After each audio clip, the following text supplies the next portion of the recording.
Just wave as you go, Marie. Pardon? Okay, Bob, I think we're all set. Okay, let's get started. This North Branford Water Pollution Control Authority and Town Council meeting is called to order at 7, Joe, I got 7:04 p.m. I don't know what you got. 7:01, but you're good anyway, Bob. Good enough, good enough. Let's start with well, number one, let me say Tuesday, May 5th, 2020, and we're on Totucket TV / Facebook Live at 7 p.m. All right, let's start with a salute to the flag. I pledge allegiance Allegiance To the flag. to the United States of America, And to the republic for which it stands, one nation, under God, God, indivisible, indivisible, indivisible, liberty and justice for all. justice for all. Okay. Michelle, you there, right? I am. Okay, you want to do the roll call? I'd love to. Okay. Mayor Viglione, Here. Deputy Mayor Zampiano, here. Councilor Angeloni. Here. Councilor Diamond, Here. Councilor Duty, Here. Councilor Fawnin, Here. Councilor Goad, Here, Councilor Paternoster, here, Councilor Palicia. Here. Okay, we'll move into the minutes of previous meetings. First one is April 21st, 2020 Town Council minutes. So moved. Second. Okay. Any discussion? No. Okay, Michelle, whenever you're ready. Okay. All in favor? Aye. Any opposed? Any abstentions? Okay. Next are the April 21st, 2020 special budget hearing. So moved. Second. Any discussion? So, okay, Michelle. All in favor? Aye. Aye. Anyone opposed? Any abstentions? Okay. Next, we have C, April 22nd, 2020 special budget workshop. So moved. Second. Any discussion? Oh, okay, Michelle. All in favor? Aye. Opposed? Abstentions? Okay. Okay, and the last one is D, April 23rd, 2020 special budget workshop. So moved. Second. Any discussion? Well, you want to call it roll call, Michelle? Roll call? How do you want to? All in favor? Aye. Aye. Any opposed? Any abstentions? Okay. Okay. We're going to a Water Pollution Control Authority agenda. Number 3, first one is new business, 224 Foxen Road, request to connect mobile home recreation vehicle park sites to sanitary sewers in Totucket Road, on Totucket Road. Okay, good evening, everybody. This is Kurt. I'll just give you a brief background on this item. We've discussed it a couple times. The last time was back in the March WPCA meeting. And it's regarding a proposed regulation change for it's the regulations for layout and benefit assessments for sanitary sewers. It really only applies, the only property that they could use it is the Patuxent Valley Trailer Park at 224 Foxen Road. So that's the person that sort of brought up the issue and following up based upon what exists there and trying to come up with something that you could consider that, you know, that may work for them and may work for the town. Again, the bottom line is the proposed, or what I looked at is what benefit assessment or special connection fee would be charged to recreational vehicle sites. And I looked at it based upon the potential flows for a normal single-family home versus the projected flows for a recreational vehicle based upon some state data. And it really comes down to a trailer per site is estimated to generate about 1/6 of the flow of a single-family house. For purposes of regulation change, of which I included in here, I went a little more conservative and proposed a rate that was 1/3 of a normal house rate. A normal house rate, special connection fee, the minimum rate is $12,300 per unit. I have in the proposed regulation change $2,100 per recreational vehicle space. The space may or may not be occupied at all times, but they would have to pay based upon assuming it would be an occupied space. At the last meeting, there were some questions about dumping stations and how we would control to make sure that there was no sort of violation of what our intent was behind it. I did talk to the owner. They don't have a dumping station. Every site currently has a on-site septic system. We'd like to convert that ultimately down the road to being served by sanitary sewer. So the dumping station issue really doesn't apply to this property, and we could tighten that in, whatever approval. If the regulation goes through and we would approve this, we could put some language in there to make sure that there'd never be one.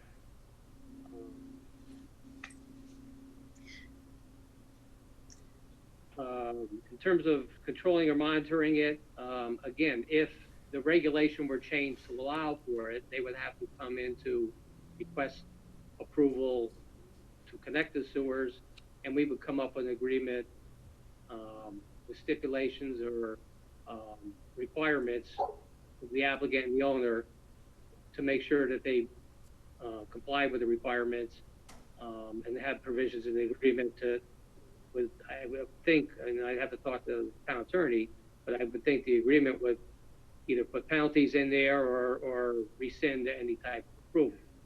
But we're not there yet. Really, the bigger consideration before the WPCA right now is, would you like to consider the regulation change to allow for a different rate for recreational vehicle sites? In order to do that, I mean, the next step, if you're in favor of moving towards the next step, it would be to schedule a public hearing regarding the proposed regulation change for the next WPCA meeting. And then, based upon a public hearing, you could consider final action on the item, one way or the other. But really, the next thing is, again, if you're in favor of moving forward, would be to schedule a public hearing at the next WPCA meeting. And if there's any other questions or concerns, we can certainly bring them up now or then. Kurt, can you give me the breakdown? What are the permanent mobile home pads on that site, and how many recreational vehicle sites are there? Joe, I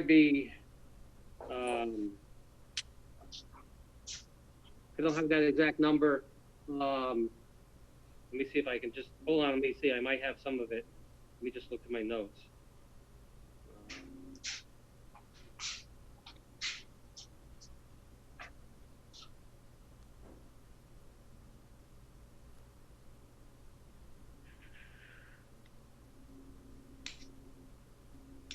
I believe in terms of recreational vehicles, I think the number was around 15.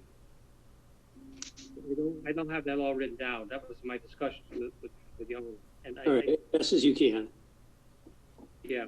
And there's probably, in terms of mobile home units, 30, in the neighborhood of 30, ballpark number. I could be off by that number. And the mobile homes would pay a normal residential connection fee? No, what they said, they are age-restricted units. They'd have to provide verification to us, so we already have a reg that addresses that. They would pay $4,000 per unit for the first 5 and $2,000 a unit thereafter. Again, if they're age-restricted, which we have to see that. The applicant indicated, or the property owner indicated that he has a age restriction on it. All right, we've got to think about how we would enforce that, but okay, got it. Hey, Kurt, I have a question. Those responses that you got from the the property owner, have you had a response from our town attorney on those responses? I've run it by him, I've discussed it with him. He hasn't had any issue with it. But, I certainly provided him everything, and, I talked to him early on about it.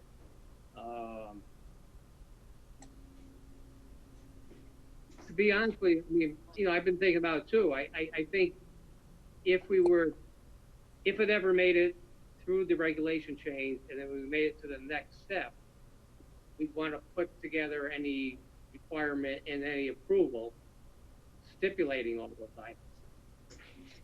One thing I think we would put in there shall be no dumping station, even though there's not one there now. We want to make sure. I think we can cover our base.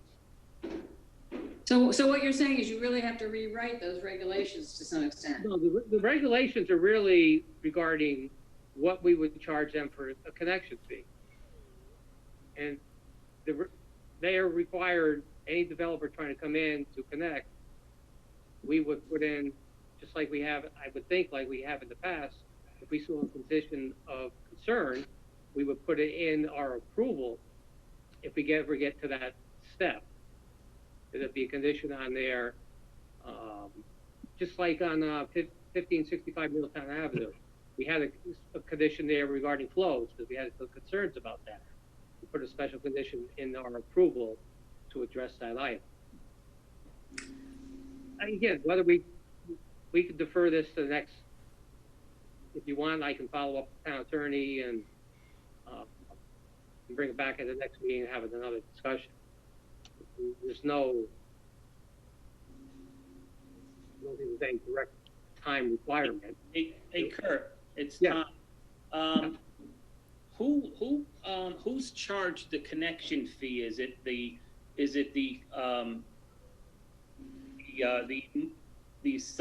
site person themselves, or is it the RV park? Good question, and I believe it would be the RV park because he leases out the sites to the unit. So he's the one discussing. He was the one that would be in all my discussions would be putting in the facilities and paying the rate. Now, whether he has his ability to pass it on to somebody that has a trailer to a monthly or annual fee, I honestly don't know.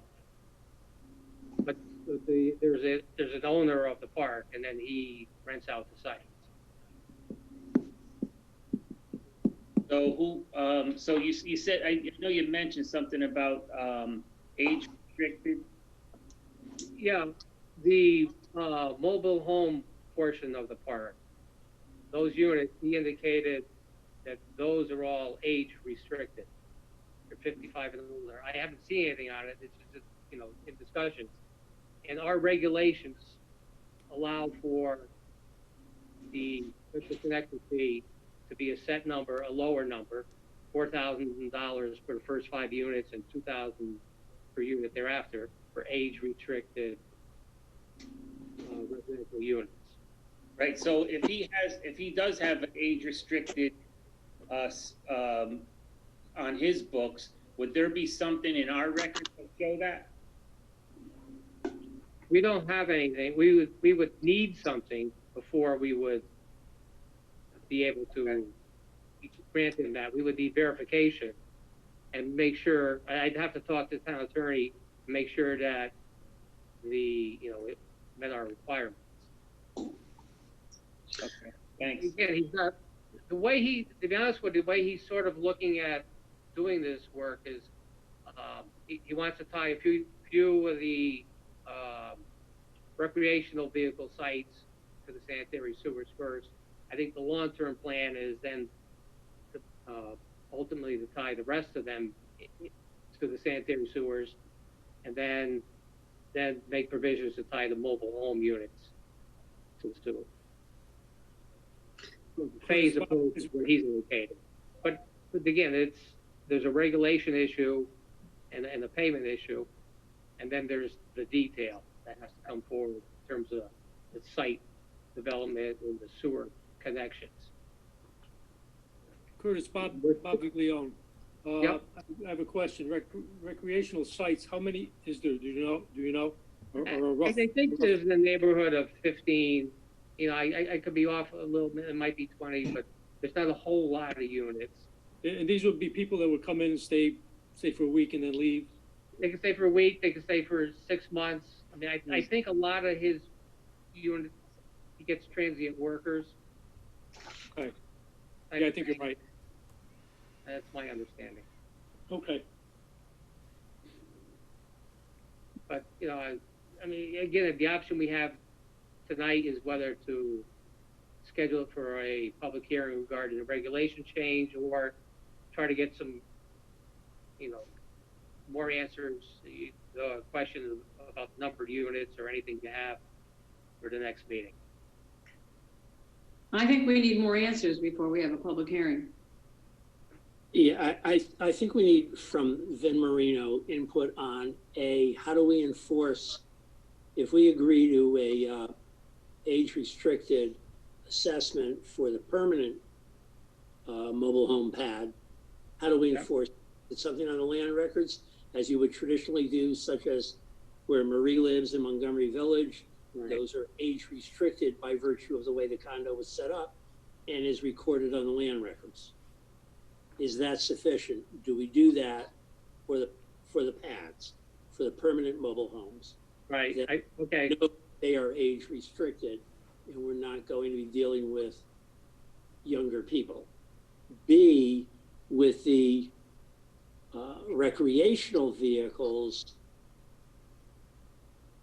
I guess my concern is not so much how we control it, although that is a concern, but is this going to have any repercussion on any other sites in town?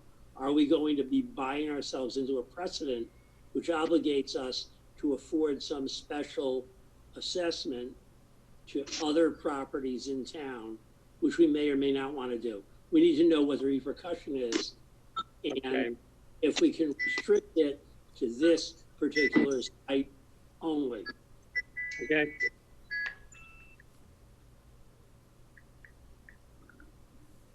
Okay, I will follow up with the town attorney and try to have answers for the next WPCA. Thank you. Okay. Thank you. Anybody else? All right, then let's move to the town manager's report. The first one is COVID-19 update. Sure, thank you, Bob. So you have in your packet some graphs and information from East Shore Health District Department, and those numbers are obviously a little bit stale as they came in last week, and you'll notice on I think the third page, the bottom shows North Branford on 4/28, we had 57 positive. That jumped to 59 on May 5th, and as of today, we have 62. So it is much slower. So maybe we are, bending, slowing the curve, I guess. So it's not jumping like it was, almost doubling just a couple of weeks ago. So positive note there with respect to the cases, and we'll know more at the end of the week, but it seems like that's just three new cases since Friday. I think we're slowing down, so that's a pretty good trend. Michael, do you know if any of these cases are hospitalized? You know, I don't have a breakdown on that. I can ask Michael for the next report. Yeah, Okay, for sure. just curious. Okay, anything else? Anybody else? Well, on that, no, I think, Oh, good. fortunately, yeah, you see in the slides, there's been some other issues with Branford and East Haven with respect to different facilities, and knock on wood, we're doing okay here, and with Evergreen, and we've been in close contact with them, and I think everyone's done a great job thus far, and will continue to do so. So hats off to them. Do we have an idea when the town hall is going to open back up? I don't, Mike. I'm hoping for guidance from the governor's office with respect to lifting the stay-at-home, and we're working on policies and ordering thermometers and things of that nature to try and get ready for that event when it does come, but I don't know at this point. Okay, thank you. That's all I have on COVID. Okay, Mike. Next is North Branford Intermediate School and Auditorium Brickwork Project update. Yeah, I just wanted to add this in because, in terms of the last meeting and trying to get that bid out, ran into some interesting observations. What I asked is for a couple of different people to take a look at in terms of the bid packet, bid spec, and so Fran Marola, Kurt Weiss, Al Rose took a look at it, and also Fran and Al went over to view and take a visual inspection during a rainstorm, as it happens, and what they found there, as you see in the memo, was respect to some of the flashing drain lines, gutters, roof line, and just a ton of water coming off, cascading off, and sheeting the face of the brick in different areas. So I think it was pretty obvious to them on inspection that a straightforward brick, a ceiling project wasn't going to solve all of the water infiltration problems, and we'd probably be back after if we proceeded with a brick on MBIS, we'd be back looking at trying to do other things with the roof line and the flashing and gutters. So based on their recommendation, and I think it's sound, they were there on site looking at it, that we separate the bid, and that's what I did. I separated out the auditorium bid to go forward with that on this season and get that in, and then revamp and retool the bid spec for the MBIS and try to get that out for next season. And I think that's a pretty prudent move to separate that. Although the whole purpose was to try and get them together, I think we're better served if we have a better, tighter spec and we address all of the issues rather than having to come back at MBIS at a later time after we did the brickwork. So I just kind of wanted to outline that and also just make another pitch for the fact that I think we need an owner's rep on there, probably know as a clerk of the works. I guess they don't use that term anymore, but I think we can find a small local firm or individual who's qualified to help us protect our investment on both the auditorium and MBIS. So I just wanted to bring that to your attention. The current bid for the auditorium is out, and we'll be returning or opening those on May 14th and try to get to the council for the 19th. I think we still have plenty of time within the summer. Obviously, school's not coming back, as we learned today, so I don't think there'll be any problem with getting the auditorium done within the construction season. Yeah, Mike, and I think it's important to get it done right this time. We may need somebody to talk to help us out with it. Yeah. I think I would feel more comfortable. Okay. And I know Fran has joined us for tonight if he wants to add anything. He was actually on site, and I talked to him at length about the volume of water, and it wasn't really an intense rainstorm. It seemed like a pretty mild rainstorm, but the way the roof lines are designed and the way the different levels are set up, and that's why you see all of that black just coming down the side of the build on the face of the brick in multiple areas. There's a lot of water that's being it's not being deflected away from the sides and the brick. So. Well, I'm sure that'll do more damage eventually too if it were left alone. Yeah. Okay. All right. Anybody have anything else? Yeah, I have a question for the town manager. What is the status on the Park and Rec director? Because I know Pat was interim, but he was only going to be here for a certain amount of time because he has other commitments. And it's after May 1st. And I know we don't have a part-time supervisor in there, so we only have Carrie if Pat leaves. So what's the status?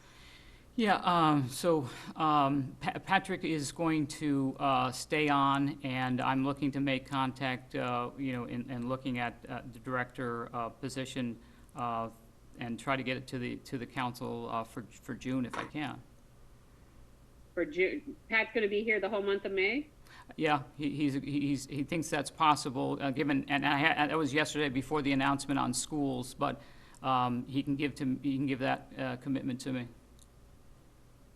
But then would we have any overlap so that he would be able to, kind of show the new person That's the what, rope through it? Because Carrie is completely green on this, I mean, and it would be nice to have someone there that can show the new person. sure. Yeah, I agree with you, and my hope is that we will have an overlap with Patrick. I think the way I understood our conversation was that he was uncertain about, that he'd be starting it all going back to the position in New Hampshire. So I think we'll be able to get him to stay and have the overlap. So I will clarify with him tomorrow, but my hope is that we can accomplish that.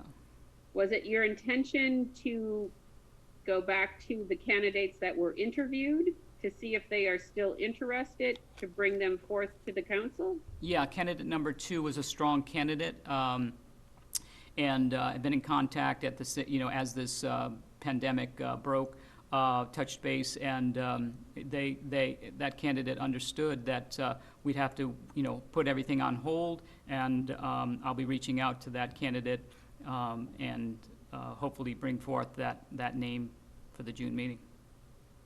Well, I think June is a little far out, only because if that person is currently working and has to give notice, now we're going to be, 6 weeks out from today and whatever else, that if you contact the person, would it be possible that we could at least talk to them at the next meeting in 2 weeks? I can certainly look into that, yeah. I have no problem with I that. just think June is too late, and if Pat has other commitments and is leaving, we're gonna be left with only one person. And I know it's not open right now, but, the ruling today is summer camps can happen.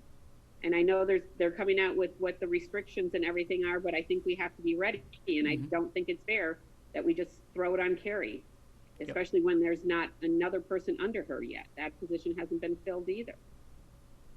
Hey, Mike, I think you need to talk to Pat, because I had a conversation with Pat about different things, because I work there. He seems to think he can commit to us 3 days a week for the summer. Yeah. So I think before we go too crazy and rushing, I'd like to see if Pat give us the 3 days, because Carrie's got the capabilities, Pat is good, and if Pat could say, I can come 3 days a week and communicate with Terry the other 2, we're good. And in talking to Pat, they already got a feeling of the summer laid out for the summer camp already. He's already got a game plan prior to Lamont today. So he knows what he's going to limit it to. He knows the process going. So, they know what they're doing based me speaking to them yesterday. And I work there, so I see Carrie in action. I see Pat in action. And I personally don't think there's a rush if we can keep Pat for a little while based on my conversation with him.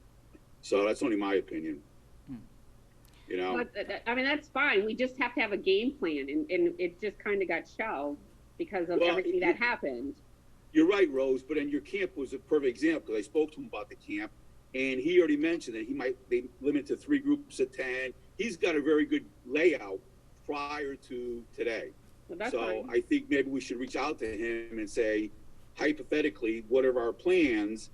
And you're right, though, Rose, is we're almost better off letting go with his plan rather than bringing somebody in June and say, okay, now create a summer camp for us. We should have that summer camp in the process already. Correct. Prior, yeah. Absolutely.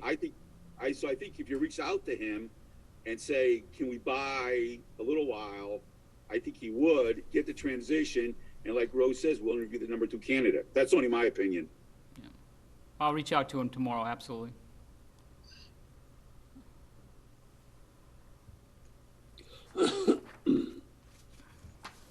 Okay, anybody have anything else? Mr. Mayor, I have just one more item under a report, just for public consumption. Kurt had passed along, Kurt Weiss had met with DOT, and I think I'd sent that on to the council about the notes for paving 1.6 miles of Route 80 from Chapel Street to the Guilford line. That paving is going to start, or that project, I should say, is going to start with milling on May 17th through the 21st, and then paving May 26th, excuse me, through June 2nd, and this activity happening at night. So Kurt, I know, is coordinating with them along with Fran and police department. I just think in terms of disruption, that just wanted to put that out there for public consumption, that we're working to coordinate with the state and you know, making sure that folks plan accordingly for that disruption. I don't know if Kurt wants to add anything to that, but I just wanted to put that out there. Kurt, you have anything? No, I think Mike hit it pretty good. This was a project that actually was going to occur last year, and the state put it off, and they're getting around to it this year.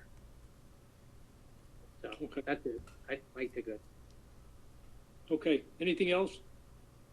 That's all I've got. All right, let's move on then.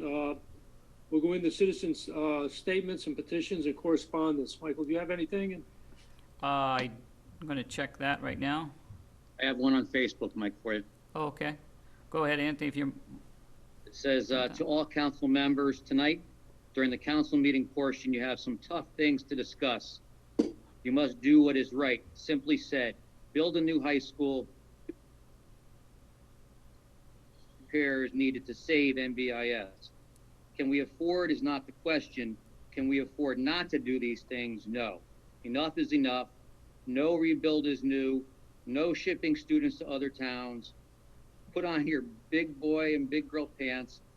Fix what is broken. Build what is needed to be built new. Only pay for these buildings once, not like we are doing at NBIS.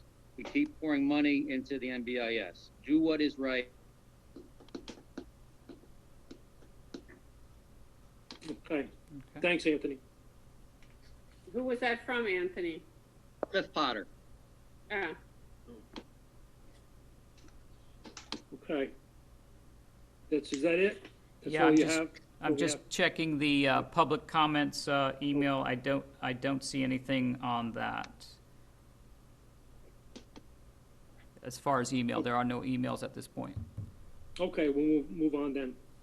Next, number 6 is registration and appointments. I don't believe there's any. None. Okay, then we'll move into new business, discussion and action. Mr. Mayor, I'd like to make a motion to amend the agenda to add item 7I, a CIP project for 2020-21, and it's the paving of the road into the community center. Okay.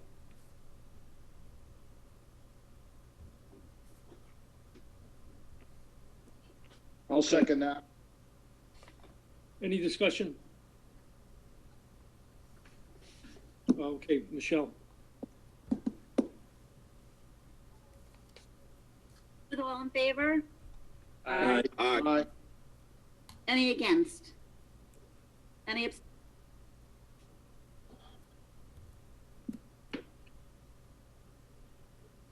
Okay. So we're getting into a new business discussion and action, annual appointment of auditor. This is an annual event. The OPM requires us to designate the auditor. This will be the 3rd year of the contract. The company was previously Machad, Accavello, Woodbridge, and Cusano. They have changed ownership. The partners are still the same folks, but they go by a different name now by the motion. I'd like to make a motion Be it hereby resolved that the North Branford Town Council appoints the firm of A.O. and Company LLC, formerly Machad, Accavello, Woodbridge, and Cusano LLC, as the independent auditor designated to conduct the annual audit of the town of North Branford for the fiscal year ended June 30th, 2020. Their fee to perform this work per their response to RFP number 1, 2018-19 will be $35,500. Furthermore, the Treasurer Finance Director is directed to notify the Secretary of the Office of Policy and Management of this action. Second. Okay, any discussion? Okay, Michelle. All in favor? Aye. Aye. Opposed? Abstain? Okay. Thank you. All right, next we have review and discussion on Memorial Day Parade. Right, so there's nothing in your packet, it's just a discussion and conversations with the Mike Pescasilla Health Department and staff. It's not recommended to hold the event, given the social distancing that we're still trying to observe. But I understand that, I mentioned to the council, I was hoping, and this was just my own opinion, of trying to have something small, ceremonial, but I'm not sure that, we want to go against the recommendation of the health department, but that's up to the council. So whatever you decide, and we'll carry out. How do you guys feel about it? I think based on the health inspector, no. If, we gotta go with his feelings. If something happens, I don't want it on my conscience. So I vote to go with the health inspector. I agree. Unfortunately, this is not something worth debating. I have the utmost respect for veterans. Bill Savastano is an absolutely top shelf citizen. I understand how devoted he is to veterans, and they absolutely deserve our honor and respect, but we don't honor and respect them by risking anybody's life. It's just not worth it. So, Mike, do we have money in the budget towards like the parade or celebrations or something? Like, could Sure. we take out an ad or something in the Totucket Times and put, something on behalf of the town council, the citizens of North Branford, Yeah. do up a little ad or something Yeah, that's a to great, put in there? fantastic idea, yeah. We have some funds, I'm not sure how much, I think Anthony can chime in, but I know that we purchase and buy flour, or there's a number of things we do. I think there's a line item for that, and I think that would be, that's a great suggestion. I think it'd be a Good great idea. suggestion. Yeah, I We've Good already- agree. suggestion, Bruce. We've already purchased the flags for the cemetery in concert with the Boy Scouts that typically put those out. And the only other question would be, do we want to do the wreaths that we typically put at the two memorials each end of town? Do the, Absolutely no reason not to do that. Right, Okay. yeah. Gotcha. I feel this is an important time for veterans, me being one, plus I know a lot. I've been to a lot of the things around here on Veterans Day in November, and I think it's really important that we do something for them. And I think, that was a great idea, I think, Rose. Is there, guys, it's Ron, is there anything we could do on the town hall property as well, just to acknowledge it, and then people driving by could see it? Sure, yeah, I think we could add something to the circle out front between the flags, yeah. I think maybe we could add another wreath or something to put out there. Okay, Good idea, Ron. thank you. Before we go too far, I lost my voice there for a while.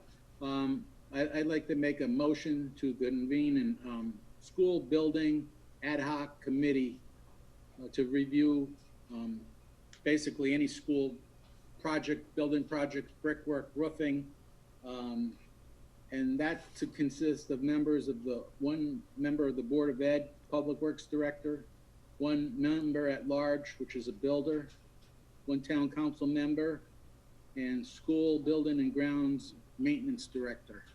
So is this a motion to amend the agenda? Yes. Okay. to add that. So that'll be, I guess, J, Michelle. Yes, that's J. Okay. I'll second it. Yep. All right, Mike made the motion, Roger seconded it. Correct. Any discussion? Roll call. All in favor? Aye. Aye. Opposed? Abstain?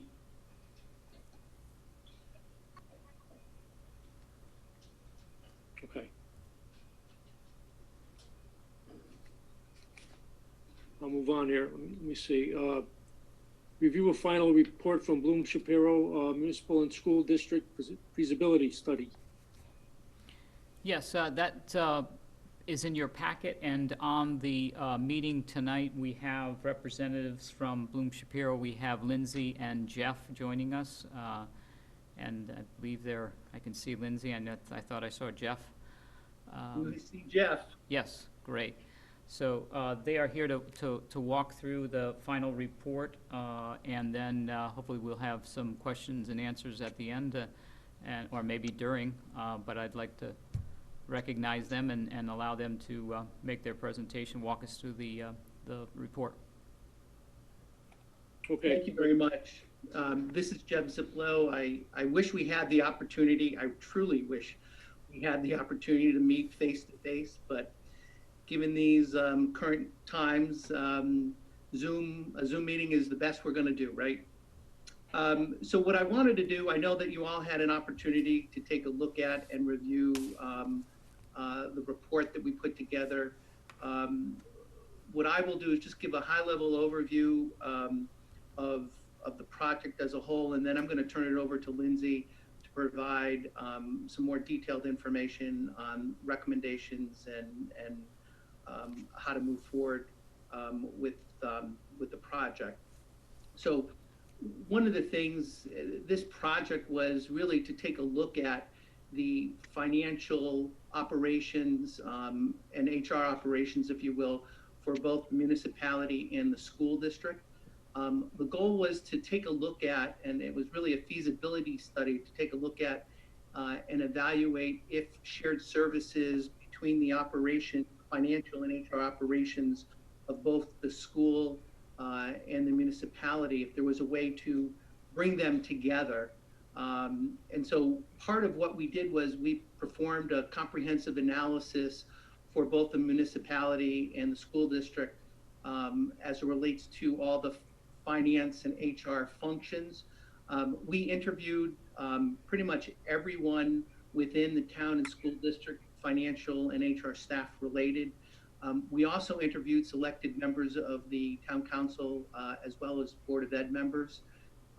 We looked at the positions relative to the financial operations, looking at job descriptions, skill set requirements, experience of the people.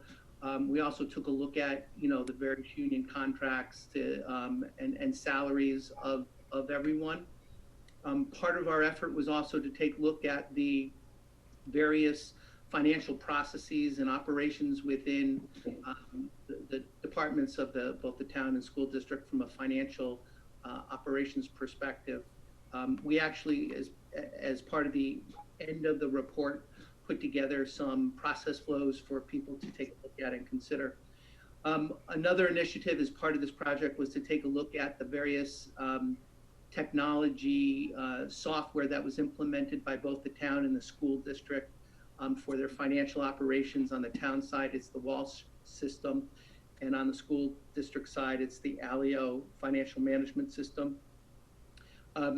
We evaluated the hours worked, salaries, benefits of both town and school, and then put together recommendations if and how shared services might work between the town and school district to provide more effective and efficient operations. And lastly, put together an implementation plan for those recommendations. So with that, I'm going to turn it over to Lindsay to get into more of the details, and then certainly at the tail end.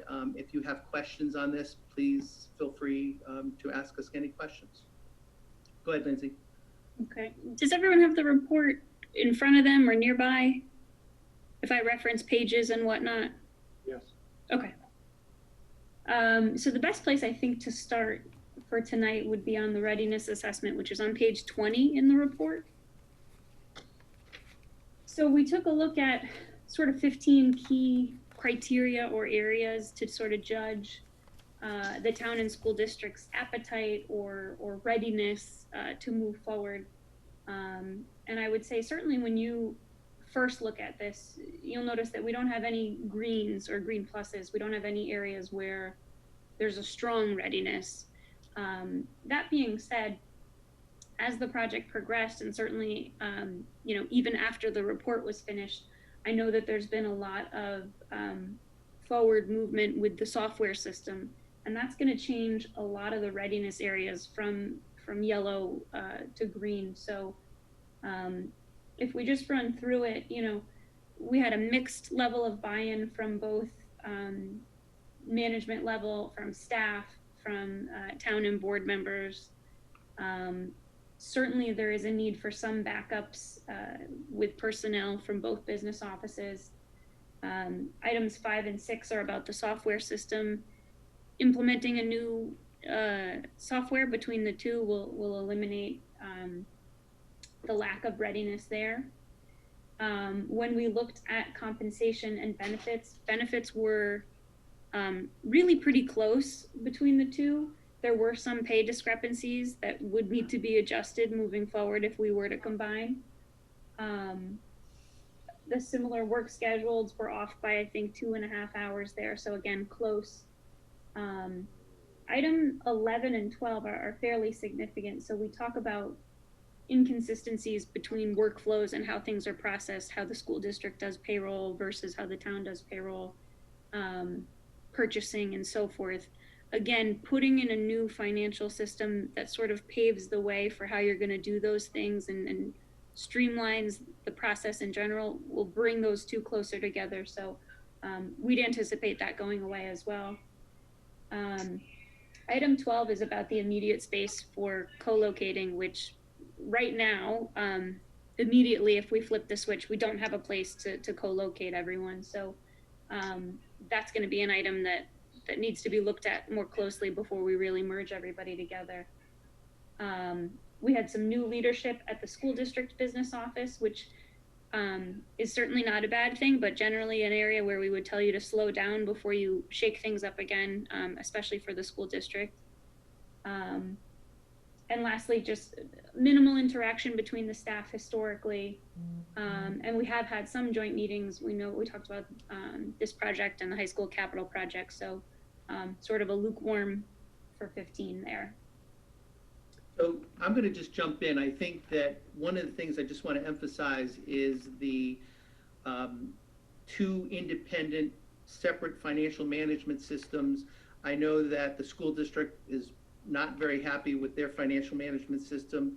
I know that the town has had their financial system for quite a number of years and is ready for certainly an upgrade. And I think, quite frankly, that if both organizations were to work together and team together to implement a new financial management system, it would start the ball rolling forward as it relates to shared services. We would all be on a very consistent platform. We would have consistent processes in place between the town and school district, and it would be an opportunity for both the town and the school district to work together to implement something that will help both organizations be more productive and efficient in their overall financial operations. I'm going to move us to page 24, which is sort of the colored arrows with the phases for implementation. This is our recommended approach for North Branford, which is, like I said before, we're not recommending that you flip the switch and that this is ready to go tomorrow, but that it's rather done in a more deliberate and thoughtful manner so that you can really get some long-term success out of this. So phase one is going to be all about evaluating and assessing the financial management systems that you have. And from what I understand, we already know that it's certainly not going to be Walsh, and it doesn't look like it's going to be Alio either. I know that the town and school district have had some joint discussions and put funding in place to move forward with that. So you're already a little bit ahead of the game as far as phase one goes. So once we've selected the system that we're going to put in place or put out an RFP to put a new system in place, it's just going to be about making that decision, getting the system in, test driving it, which is generally a good idea or a good way to bring town and school district together to try out the system jointly and ask questions. And lastly, make that final decision on which system we're going forward with. For phase two, this is where you're really doing a bulk of the work to implement and configure the software system that you've selected. This is going to involve a revamp and a redo on the chart of accounts, certainly creating a shared chart between town and school district that incorporates UCOA as well as EFS for the education side of things. We talked about proposing a phased implementation where you might do HR payroll together and financials and purchasing together, sort of in two big phases. You can line those up with the fiscal year and the calendar year to make things a little bit easier when it comes to a software and year end and rollover and so forth. Phase two is also going to be where you have your user training. Another great opportunity to sit people together and train jointly and understand what the new workflows and the new processes are going to be. And lastly, the other piece of phase two is going to be updating your policies and procedures where needed. Things are going to change when you move to a new software. It's important to get that documented, which will be helpful down the line when you cross-train people on both sides. Phase three is where we suggested implementing a shared HR function and a shared purchasing function. So the first item there would be hiring a shared HR coordinator level person. This would be a joint hire between the superintendent and the town manager. Looking to have the current school district director of personnel and business sort of take the charge and lead on developing how HR operations are going to run, what the procedures are going to look like, what our standards are going to be for onboarding, offboarding, evaluations, and so forth. Certainly she would be the point person and the coordinator would roll underneath her and support a bulk of the personnel on the town side. We've got that hire reporting to the school district director of personnel and business, as well as the town manager and superintendent. The second shared area that we recommended implementing in phase three would be joint purchasing. We talked about realigning the current purchasing assistant and her secretary to sort of serve both the town and the school district jointly. Again, this position would be a shared report to the finance director and treasurer, as well as the director of personnel and business on the school district side. This would allow all your purchases to flow sort of centrally through a single purchasing department, getting appropriate oversight, approvals, sign-offs, and so forth. Phase four is where we start implementing shared financial and business office staff. We're documenting new policies and procedures for staff before they are brought together. Things like purchase orders, vendor management, the budget process. We're also trying to co-locate staff at this point. So ideally, we would have like positions sitting together. We would like to see room for the town manager and the superintendent of schools as well, so that they can effectively manage both departments. We did mention that if full co-location is not feasible by the time you get to this phase, we could start by sitting payroll with payroll, keeping HR near payroll and so forth, and sort of grouping those like positions or departments just to get started. Creating standard operating procedures, we had talked about that.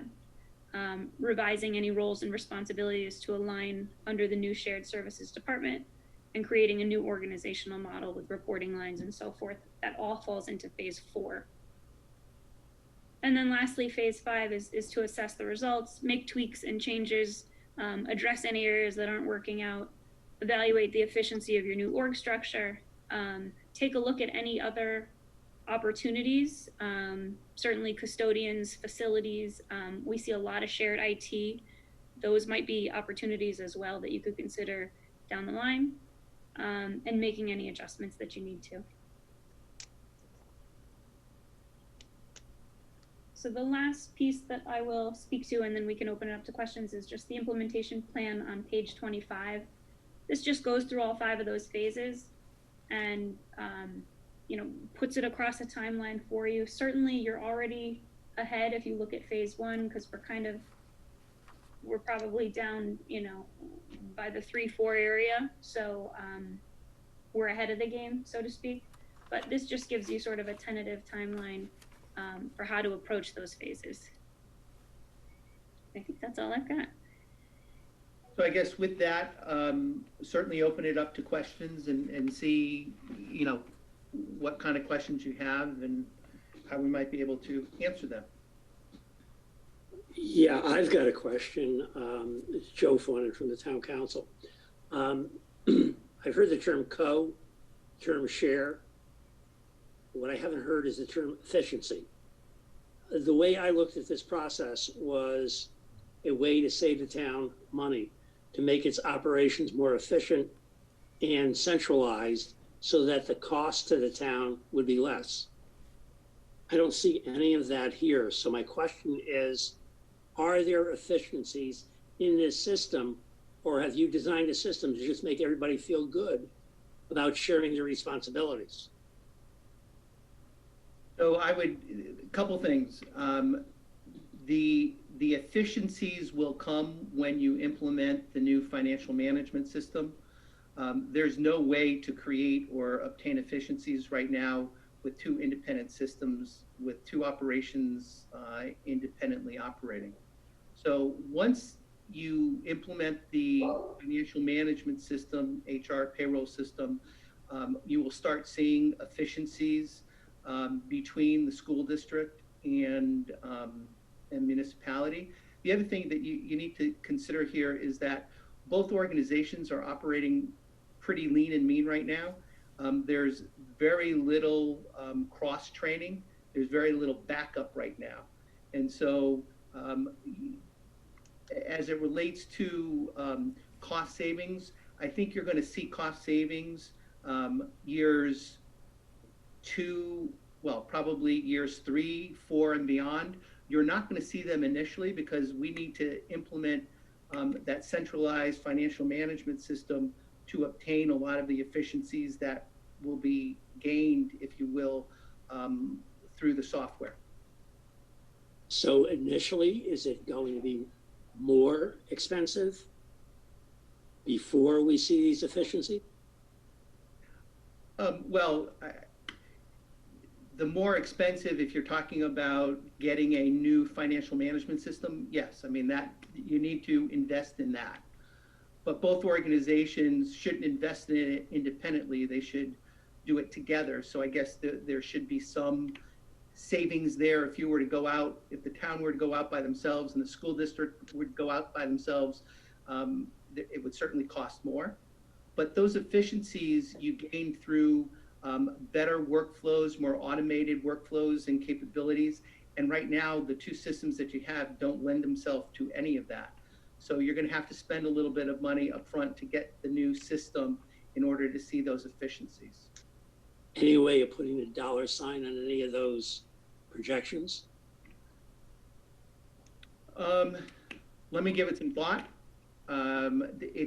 It's not a hard dollar. I mean, one of the things I will share with you is this program doesn't say that we're going to eliminate X number of FTEs. That was certainly not part of the plan or program, and we were very upfront about that. I think what it will do is provide opportunities for those efficiencies and an ability to consider whether or not, if people retire or when people retire, do we need to fill a position based on our current operations? And many times what we've seen in the past is now that we have a more centralized operation that is more efficient and effective, we don't really need to add additional folks or replace a person if they retire. But right now, we don't have the infrastructure that lends itself to a centralized operation in any way, shape, or form. Can I ask about the eventual purchasing efficiency, exactly how that works? I'm not sure I understand the question. Well, in other words, does that mean that one person is going to be the purchasing? Would they be combining purchases for both the school and the town at the same time? Is that the efficiency? Well, the efficiency is you're going to have our recommendation is you have a centralized purchasing group. There's no new hires there at all. It's taking what exists right now, and through using them, you have better opportunities for better purchasing power, if you will, for purchasing between the school district and the town. You'll also streamline a lot of the processes. Clearly, as we all know, the school district has their budget. This is not an attempt to take over their budget. They still need to sign off on their purchase orders. Likewise, the town would be signing off on theirs, but it would be a much easier flow of information, and you'll be able to consolidate your financial information in a much faster and better way.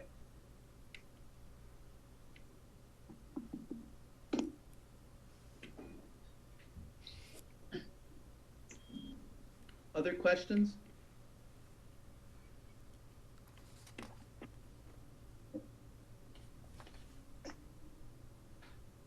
Tony or Anthony, or Mike? Actually, just one, back to what Lindsay said on page 24. I thought that potentially the IT might be some low-hanging fruit that might be could be incorporated into a phase 3. Maybe I'm wrong, but I see that as another opportunity we had discussed and talked about, and I see it shows up later. And just wondering if it would not, or what prevents it from being explored as a phase 3. The only reason that it's identified, under phase 5 is I think it's important to show success and show that, bringing together two operations from the school and town can be successful, and that, if there are things to learn from the implementation of shared services within the financial and HR operations, we would learn about those during, the first few phases, and then be able to reconsider IT and figure out ways that we could create a more shared services environment. I mean, as you know, Mike, right now, the town has no one. They're using outside people to do the work. And it certainly makes sense to consider bringing them together. The timing was more to demonstrate, a success story and how we can make it successful, rather than, trying to run parallel with two shared service projects, to be quite frank.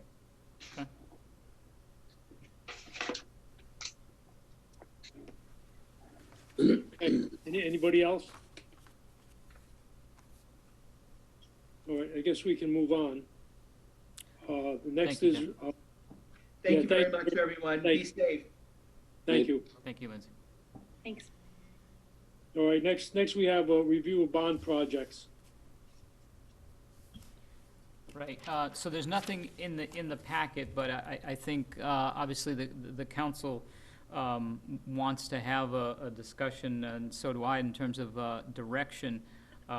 We've talked about some of the big projects, the high school project, the PD, and also communications. So, I think it's worth, having a conversation, talking about, what priorities or what's going to go forward. And then we can segue into having, Mark Chapman come to a future meeting or a special meeting, and might even be worthy of a separate meeting to discuss the impact in terms of the bond debt service. As you imagine, the high school project would add about $38 million. PD project at 7.5, and who knows where the number is for the communications, because we haven't gotten that far yet. But I think I'm all ears to hear about how you want to proceed.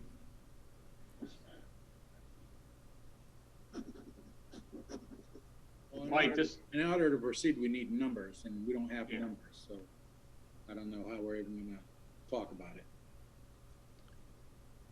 Mike, it's Ron. This goes along with our conversation that we had earlier today. We can't even begin to have these conversations until we know what the effect is going to be on the taxpayers, and for each individual project, and then all of them combined.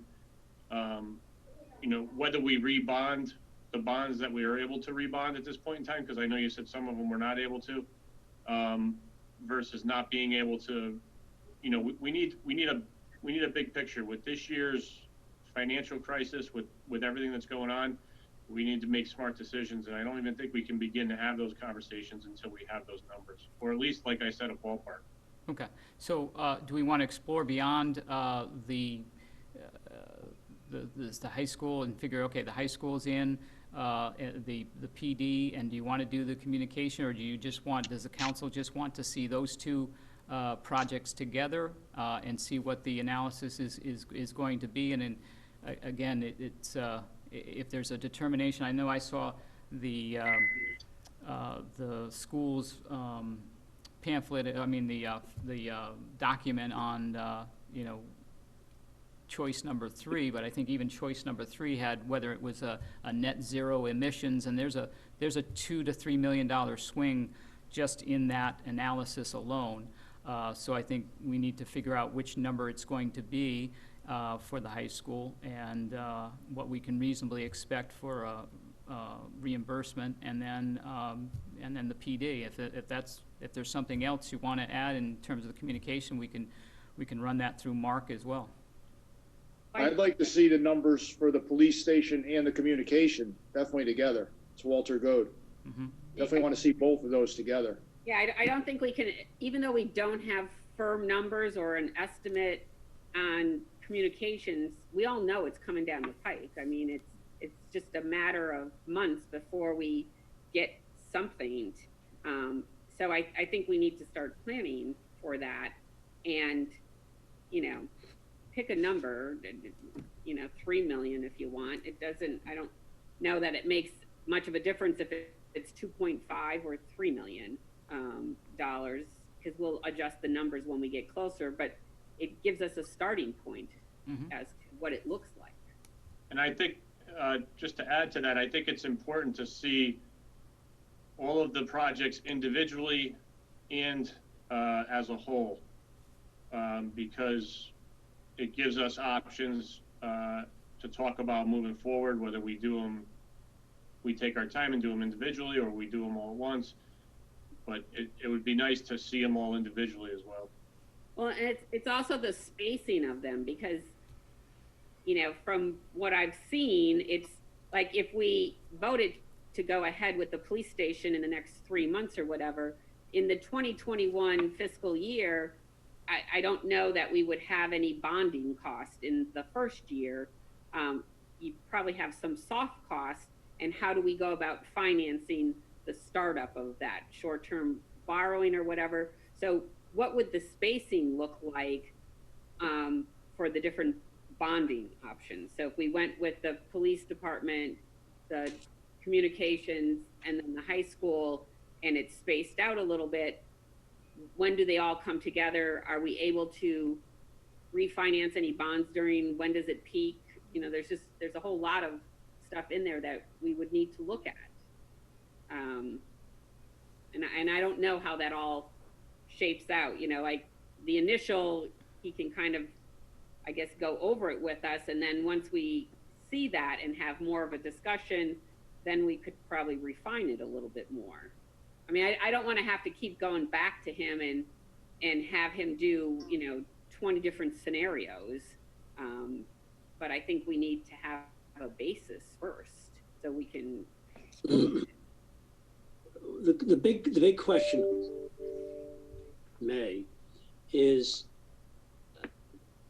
in terms of, Anthony Esposito can walk us through that pretty easily. Our history is we use bond anticipation notes, which are put in place for short-term financing until the bonding comes into place.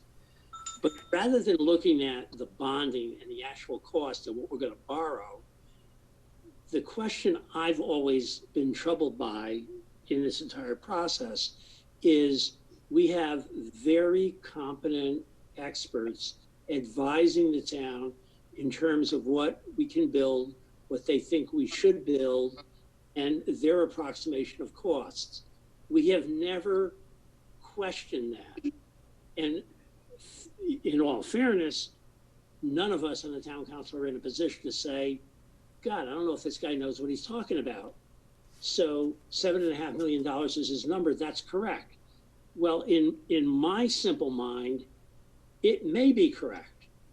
But what I want to know is there somebody out there who doesn't stand to sign a contract for design and implementation, who can look at this project and say, yeah, $7.5 million is a good number, or wait a minute, maybe you're wasting $750,000 or $1 million here.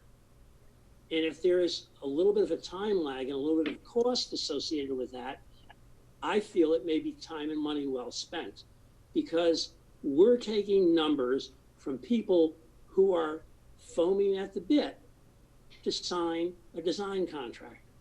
I'd like to hear from somebody who doesn't have an end game other than being a source of advice for which they're compensated on a reasonable basis currently, and they have no prospect for doing this project long-term and making a ton of money off the town of North Branford. I'd like to know the numbers we're buying are real numbers that are getting us the facility we need at a price we can afford to pay before we talk about bonding it and borrowing the money. Joe Fawnin, this is Walter Goad. Yeah, I have a friend of mine that I've been calling a lot and asking a lot of questions to. Good. And I won't say any company names or anything. And they would not be going anywhere near any of these jobs. But he's a real close friend of mine, and I'm able to call him and just rattle off what we're wanting to do. And for instance, like the police station, after I heard the numbers initially, I called him, told him the size of the police station, and he told me the exact same number that they said. Basically $500 a square foot, the exact number that they had said. So I know that the guy that I call for we'll say, helping me out in the background, his numbers are right. Like I've called him already on, prices for windows on the school, prices of suspended ceilings on the school, and he can give me numbers in hours. And the numbers are right where they gotta be. It's not saying that I could always guarantee that, but that's kind of where I'm getting my info from, and for me, it's a very good source. Good to hear. All right, now I got something to say if you don't mind. Guys, we've been putting this off for too many years. I got stuff in an email today from 2006, 2015, 2016, and that email that we got tonight about putting our big boy pants on, let's do it because it's time to come. I base things on the police station is deplorable. I want to wait and see the numbers. Don't get me wrong. But as long as I'm in this town council, we're not going to keep pushing things off. How does the town of North Branford have two major projects going on in the same year? That is disgraceful and impossible almost to have a police station and a high school doing the same year. That is neglect on our part. And as far as I'm concerned, that's not going to happen under my 2 years. All right. I don't care if I get elected next year. I'm 63 years old. My taxes don't want to go up. I don't want to pay taxes, but if anyone you can say, I want my kids to go to the Branford schools, and anyone can say you want your kid to work in that police department, that's what you got to do. Look yourself in the eye and say, listen, that school is good. Walk through it, see it, and say, I want my kids to go into that school. If you could say that, that's fine. If you go to that police station and say that police station is safe for the policemen, then that's fine. But I know for a fact, I took 2 tours of the police station with the chief, and I want to thank the chief because he laid it out very clear, very positive. He didn't influence anything. And I understand, but it seems it's only me, it seems like we've been putting these things off for years, years, and years. 2006, there was an email we got today. That's 14 years that the police department has come to us and said we have problems. And for 14 years, we've let them go over. So I'm on record that we need to do something. I'm willing to wait for the numbers. I have no issues with that. And I'm also on the record as I don't want my taxes to go up, but it's time that we do something for these people. It's our children and it's our police department. And that's it. Because we're going to entice people to move into this town by having a new school system. It's going to help the value of our houses. All right? It's not going to bring it down. We're going to add value to this town by doing projects. So I'm willing to wait for the numbers, but I just can't sit back and push off these projects any longer. I'm done. Thanks. The next step is a bid for architectural drawings. That's your next step. Put out a bid for architectural drawings on the police department. They'll go out, you put that out to bid, and you'll see your real numbers come in. We need a motion to put out architectural drawings on the police department.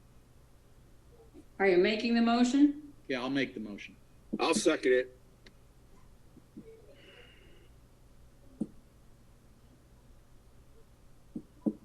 Any discussion?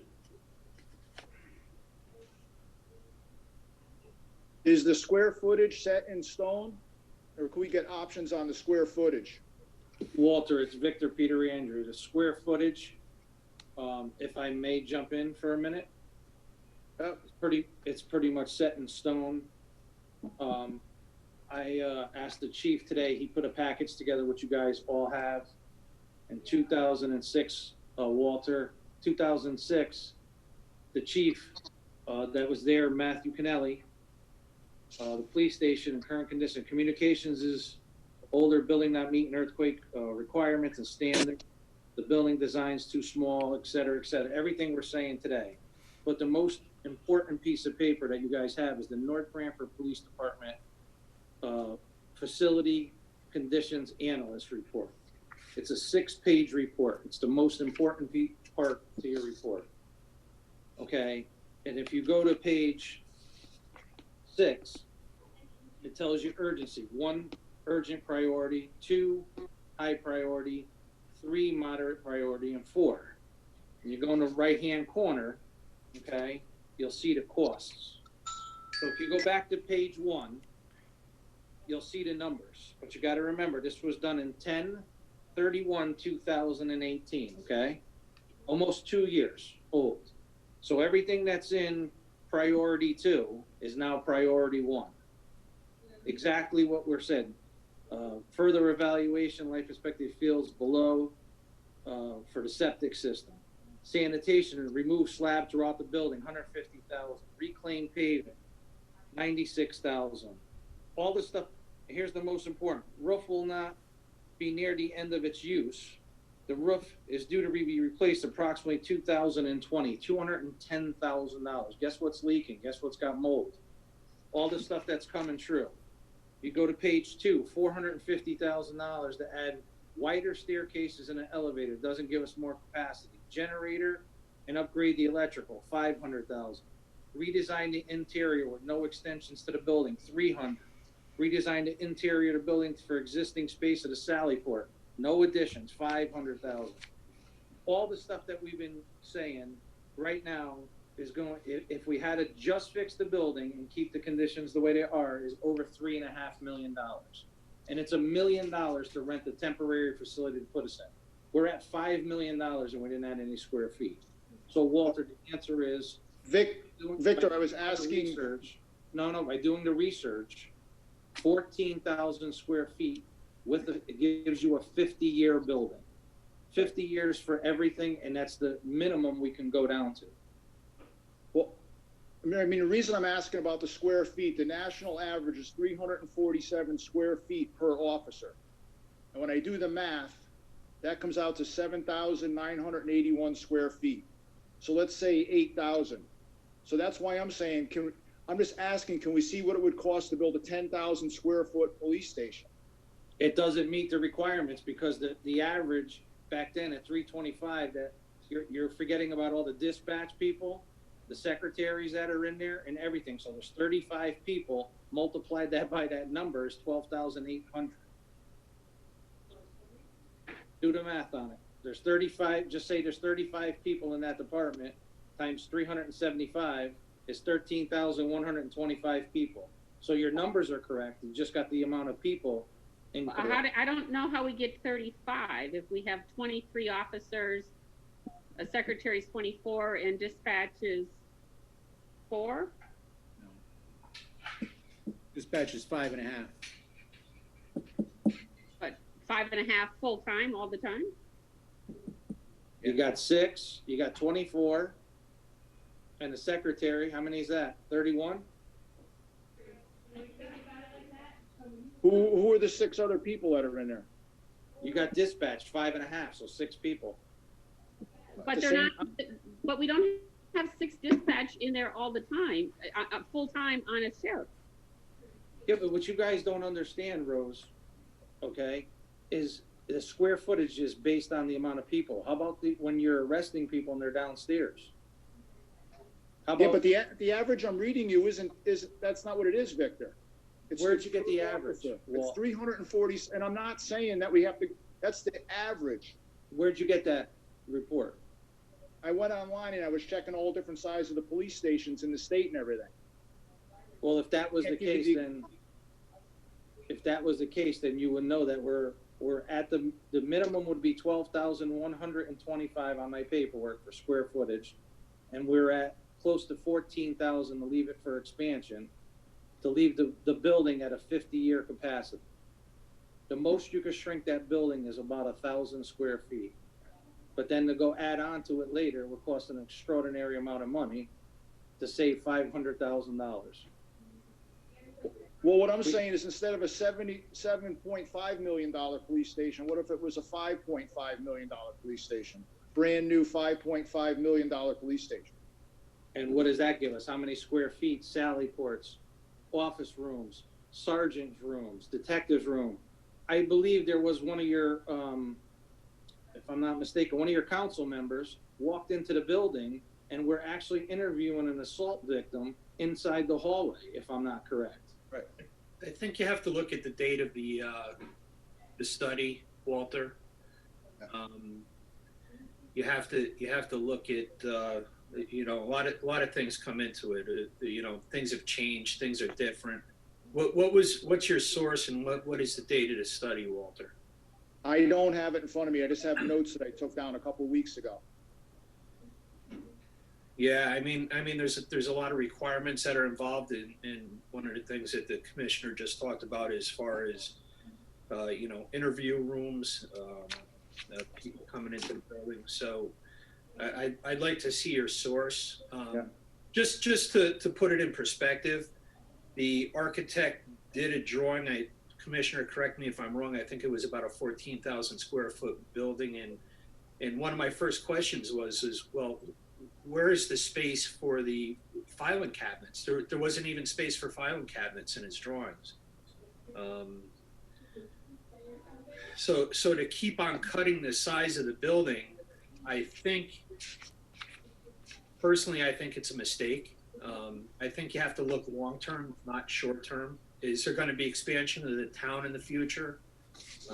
If there is, they're going to be revisiting the same problem in 15, 20 years. Excuse me. Look, they built the building in 1974. They refurbished it, remodeled it, and expanded it in 1994, 95. And in 2006, they were already complaining that there wasn't enough space in the building. My past experience, I know I got a couple people that are gonna harp on me about this, but coming from Branford, when I walked into Branford's PD, we looked at this place and we said, boy, we will never fill all this space in this building. That's a huge building. I don't know how many square feet it is, but it's probably double the size what we're looking at now. And I could tell you, before I left, we were scrambling for space. We made areas of refuge into storage space. So you have to think long-term. And if the money is cheap now, it's not free, as somebody told me, it's cheap. Now is the time to get into this. Now is the time to invest in the building. I just think it's a huge mistake to invest so much money, and in 10 years from now, the town is going back at the drawing board and say, you know what, we need to put an extension on it.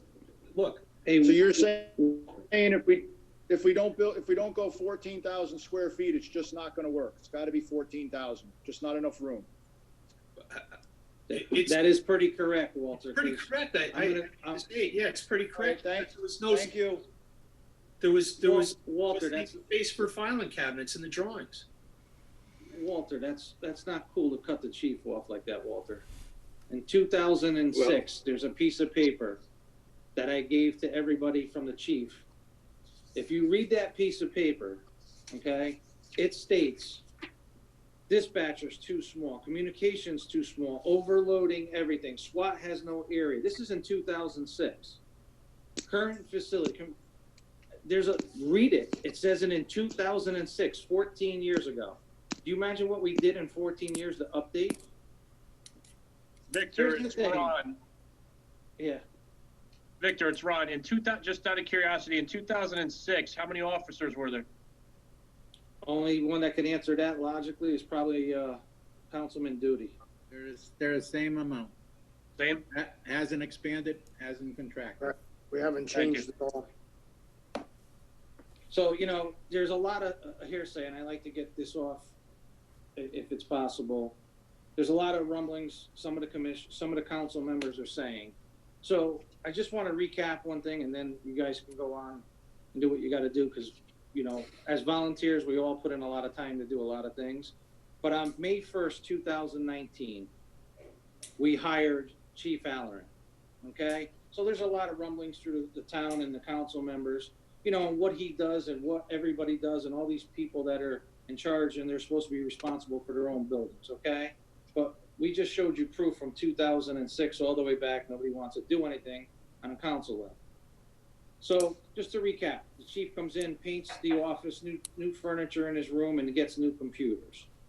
Then he goes into the commissioner's chambers, the meeting conference room. There's mildew and mold. He replaces all the carpets, paints over there, adds a humidification system to get rid of the mold. Public Works drops off a dumpster, big dumpster. Guess who puts all the stuff in the dumpsters to clean the entire building? Chief. Deputy chief, the lieutenant, and an intern that they had to clean up the furnace room, Sally Port, filled up the dumpster, etc. He updated Next Gen, car cameras and training on that. New dispatchers, new dispatch desks, upgraded work area for working conditions because there wasn't enough area. New firearms room, would had it built in a secure area, but in a cell that we can't use anymore by Public Works. Upgraded lunchroom tables and chairs just to make it somewhat sanitary. Redid conference room, lights and furniture. Constructed office and workstations next to dispatch so the sergeants could interview people, and that's still not enough. He put body cameras on, replaced lights, exit lights, doors, railings, and accelerator. That was all done by volunteers in Public Works. Spent over 100 hours at night for building committee. Also got all the officers trained. And note the deputy chief was gone almost half of his year for training. He also spent time doing a temporary records and coordinated stuff. These are some of the things he did. Because, it gets quite old on what department heads need to do and what they're doing. Our chief has spent more time, and so has Dave Palumbo and the rest of the commissioners, doing what we need to do. And I am, just like the rest of the commissioners, are advocating. And I do understand, and I did speak to one of the council members today, if the town council and the taxes go up where it hurts the citizens, then I am not in favor of the police station. But if it fits the financial body and it doesn't hurt the taxpayers, I am in favor of it. And you guys do got a hard job to do. But if it hurts the taxpayers in any way, I am not going to be behind it in any way. But I am an advocate at this point. And going back to the bonding, for everybody's information, we've asked the town and the finance director 27 times during emails and building committee meetings, and Dave Palumbo, that's on the air, can testify to all this stuff. We have not got any numbers. We could have had you all the answers you want. We have them all. But without the bonding and what it does to the taxpayers, nobody should make any moves. Nobody. Thank you. So I have a comment. As far as the size of the building, I think what some of us are asking or wondering, I mean, is it possible that we look at the layout of the building, we get some pricing on the exact, 14,000 square feet, whatever the number is currently in the. It's between 13 and 14. Right. Yep. And say, okay, so we get to a point and say, okay, I think what we're trying to do is there a way to make it, an option that says, hey, right now we have 6,000. What happens if we go to, we have to trim something off, because I think what we're trying to do is make sure that we're getting necessities and not niceties, because we all want stuff in life. And we just have to make sure, and I'm not pointing fingers at anybody here. Just I'm making a general comment, and it's more that we just have to make sure that, at least in my opinion, that we're getting exactly what we have to have. Could I Now, jump? just so you understand. Could I jump in on that? I mean, yeah, hold on a second, 6,000 to 14,000. That's a huge So could increase. No, hold on one second. I'm going to lose my thought here. Yeah. But it is I mean, to 10,000 to 11,000, that's a huge expansion also. And You know what's I'm just really bringing it up for really conversation. sad, Tommy? You know what's really sad with all this, What's that? Councilman, is we went through this. We went from 3 floors to 2 floors. We made site plans outside. We hired Criscola out there. He laid it out. We did footprints. We did everything, and went through all this, and brought this to the council's level for the last 3 years since I've been on, numerous times. And at the end of the day, we went from 18,000. I was just and going we to say that. brought it down to 12,000 square feet. Okay? And then one of the council members and council voted on it back in November, right before the elections changed at the end of the term in October, that we wanted a 50-year building.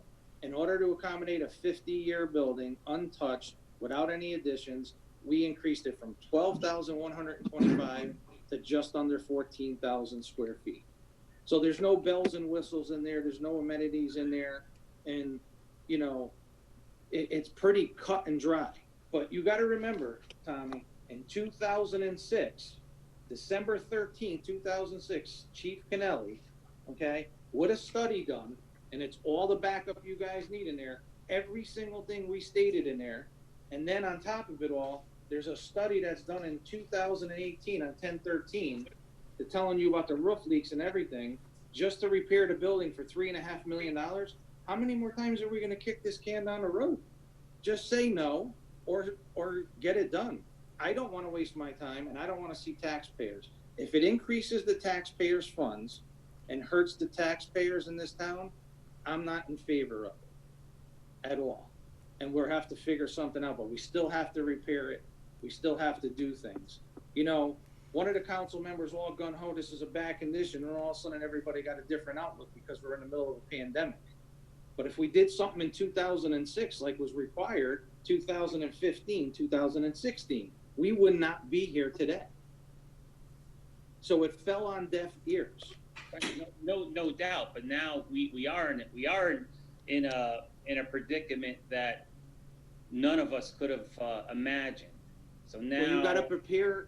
When things are being brought and professional people are putting things together, and taxpayers are volunteering their time as citizens, and you keep bringing it to light, what are you supposed to do? You're in a catastrophe. So what happens is like double jeopardy. You have it all. You got the coronavirus, and you got a deplorable high school, and you got a deplorable police department and communications.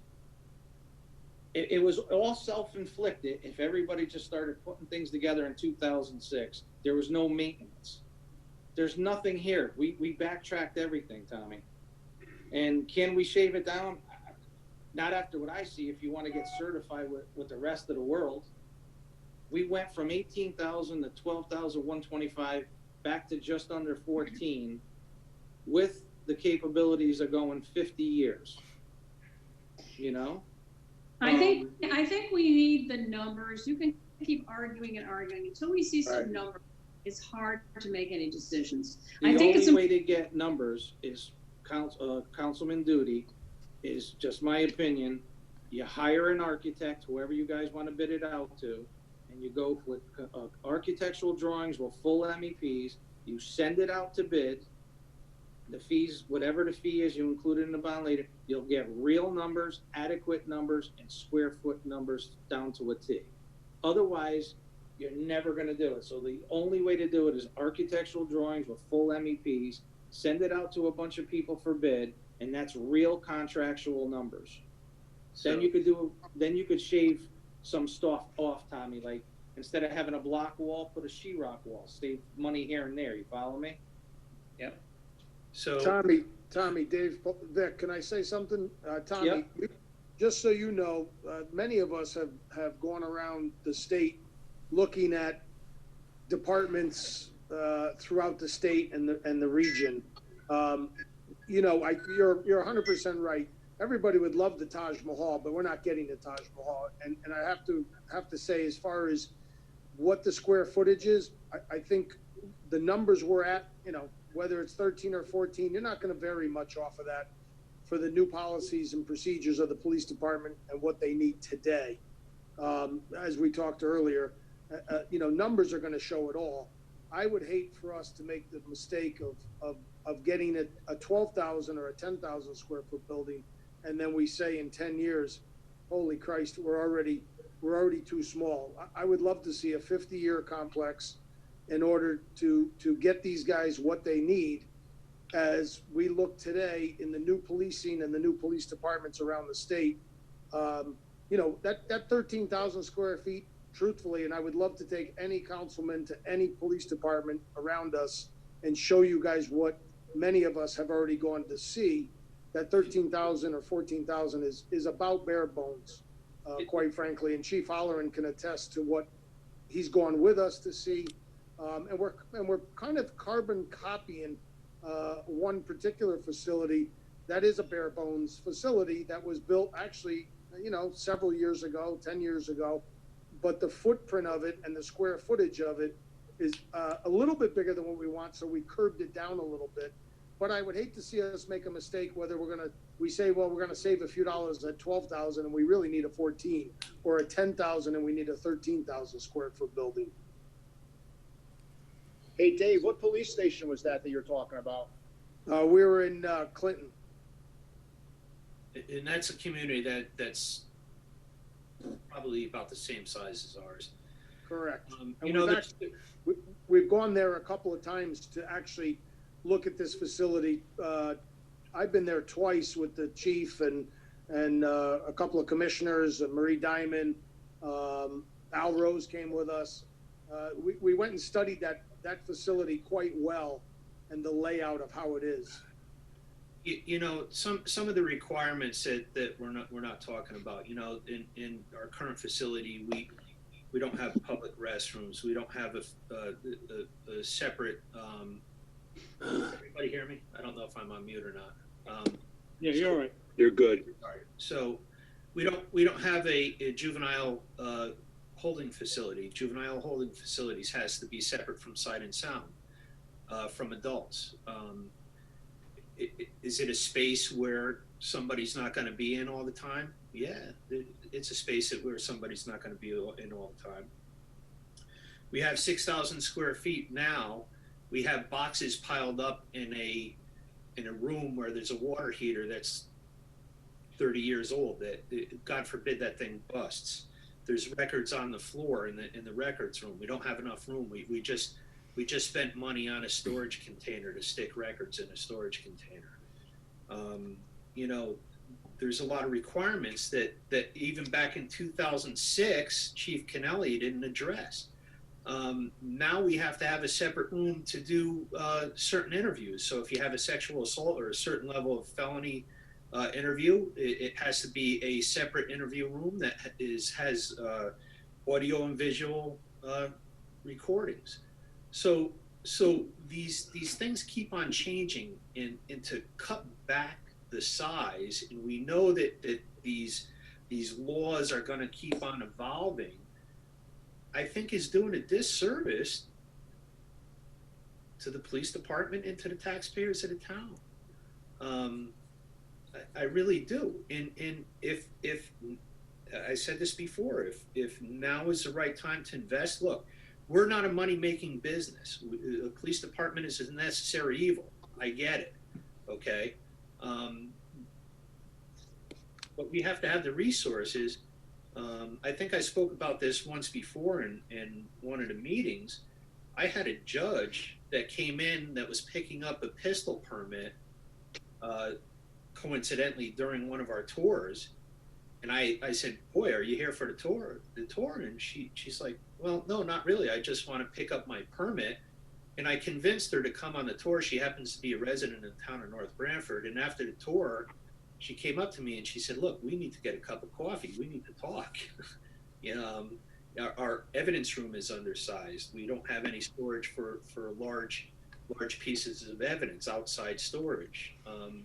You guys all been through the tour. I don't want to recap it, but to invest money and to shortchange yourself, I think is a big mistake. In the requirements from 2006, when that's the earliest documentation that I could find, and I'm sure if there was documentation in 2006, December 2006, this was a topic of conversation before that. Okay, nothing has changed in that time span. So, Councilman Paternoster, you're correct. 14 years, nothing has changed. Look, I'm new here, so you know, and I'm grateful to be here. It's a great town. I love everybody that I work with, and the ball's in your court. We cannot just keep putting a Band-Aid, though, is my fear, on the facility that we have, as well as, you know, I was one many years ago to talk about maybe additions. We didn't want to spend the money. We didn't want to, you know, every year we're always concerned in our community, like every community, about cost. And again, nobody wants to see taxes go up, but I think it's a grave mistake to try to do anything with this building. And I think it's a grave mistake and a disservice, as the chief just said, to shortchange what we should be doing, because I think the police services are just going to continue to change. I would love to think, as growing up here, my life, the crime then to today and today to the future, I'm sure is not going to go down. Do I think the department as a whole is going to grow, or the town and the community?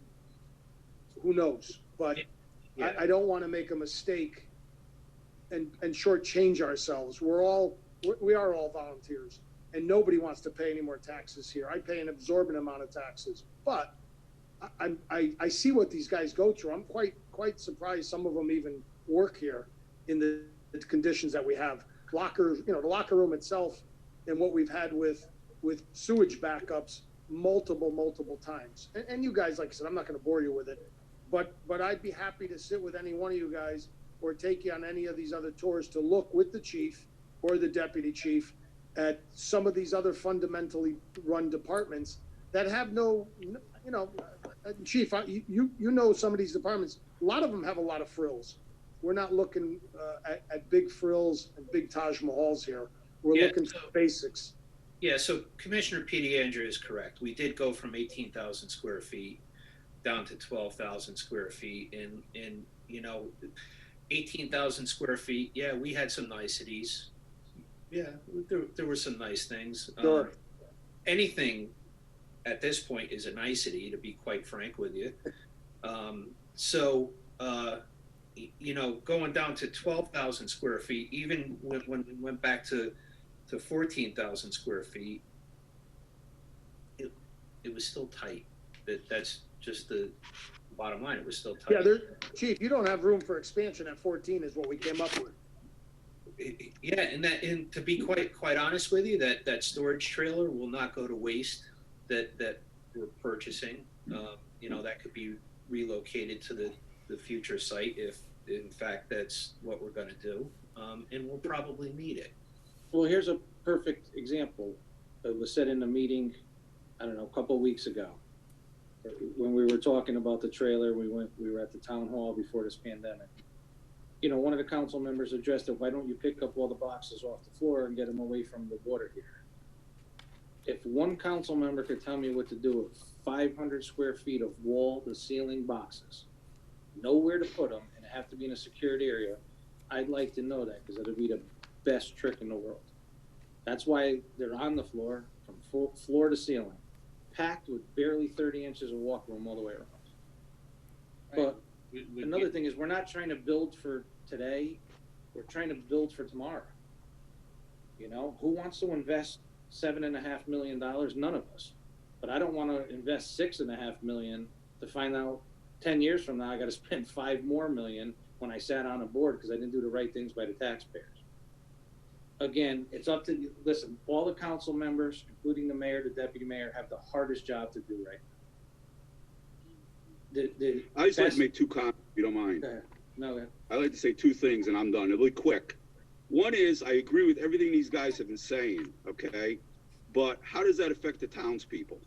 All right? And I think somebody mentioned earlier is, I went in to meet with the chief to get a tour, and I'm sitting in the lobby, and we had a town woman resident in that lobby talking to an officer about abuse in front of me, because we didn't have room for her to go talk to anybody because the rooms were full. That is disgraceful, because I shouldn't be sitting on a public hallway listening to an officer talking to this woman about having a restraining order, about her husband beating her, because we didn't have room to put this woman. All right? So forget up the police officers. It is a public issue too. And the second thing, and I'll be done after this, is we're talking about the high school and we're talking about the police station. Let's not forget the high school. Let's do these projects correct.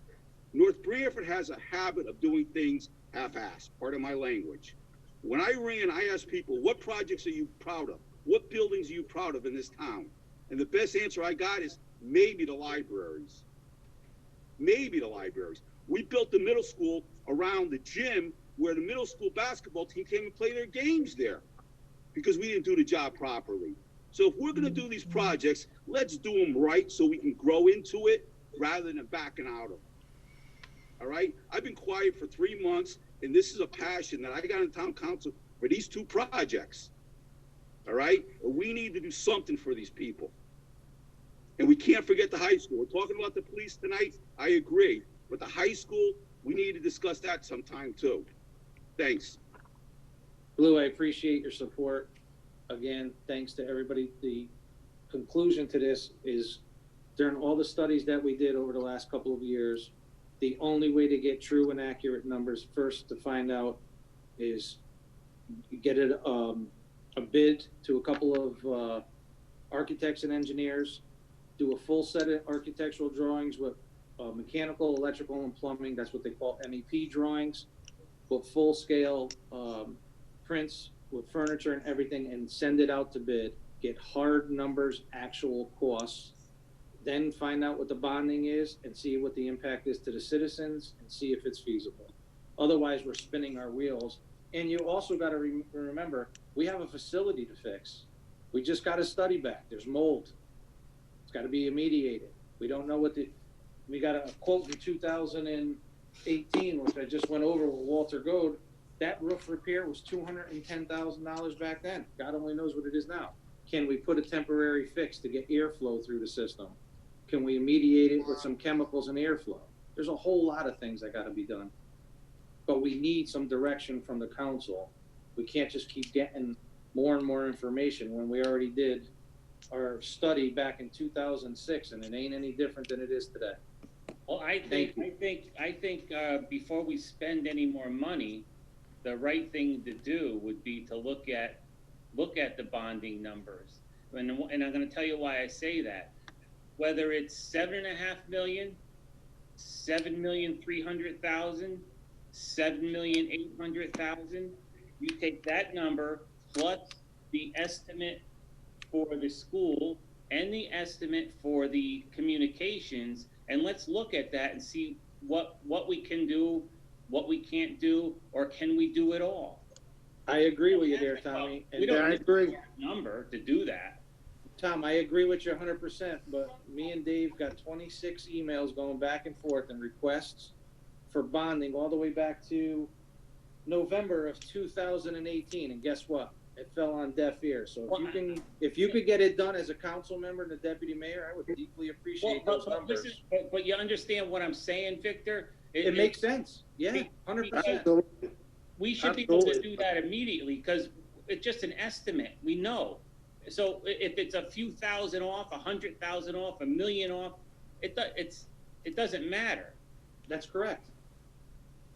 And you know what? Marie Diamond said it the best. Every council member deserves what the bonding rates are now. So does the Board of Education. That chairperson is working real hard with the rest of the Board of Education members, okay, including the superintendent, and yes, you heard it from me, including the superintendent, is doing a really good job to try to get the school on track. They got to get your numbers and they got to work, but you still need to know what the bonding capability is. Right. Otherwise, we're shooting in the dark. Right, and that's what we are asking for tonight, and we are giving direction on that. So basically, the commissioners on our end, if I'm not speaking out of line, Dave, are in favor of doing what you said and supporting all three projects if it's feasible to the taxpayers. Absolutely, Victor, I agree. I think we have to get the numbers. I think we have to know the bond. And it's in today's day and age where people are in the workforce, I think it would be advantageous for us to try to do them all if possible, and have the true and accurate numbers. And I support that.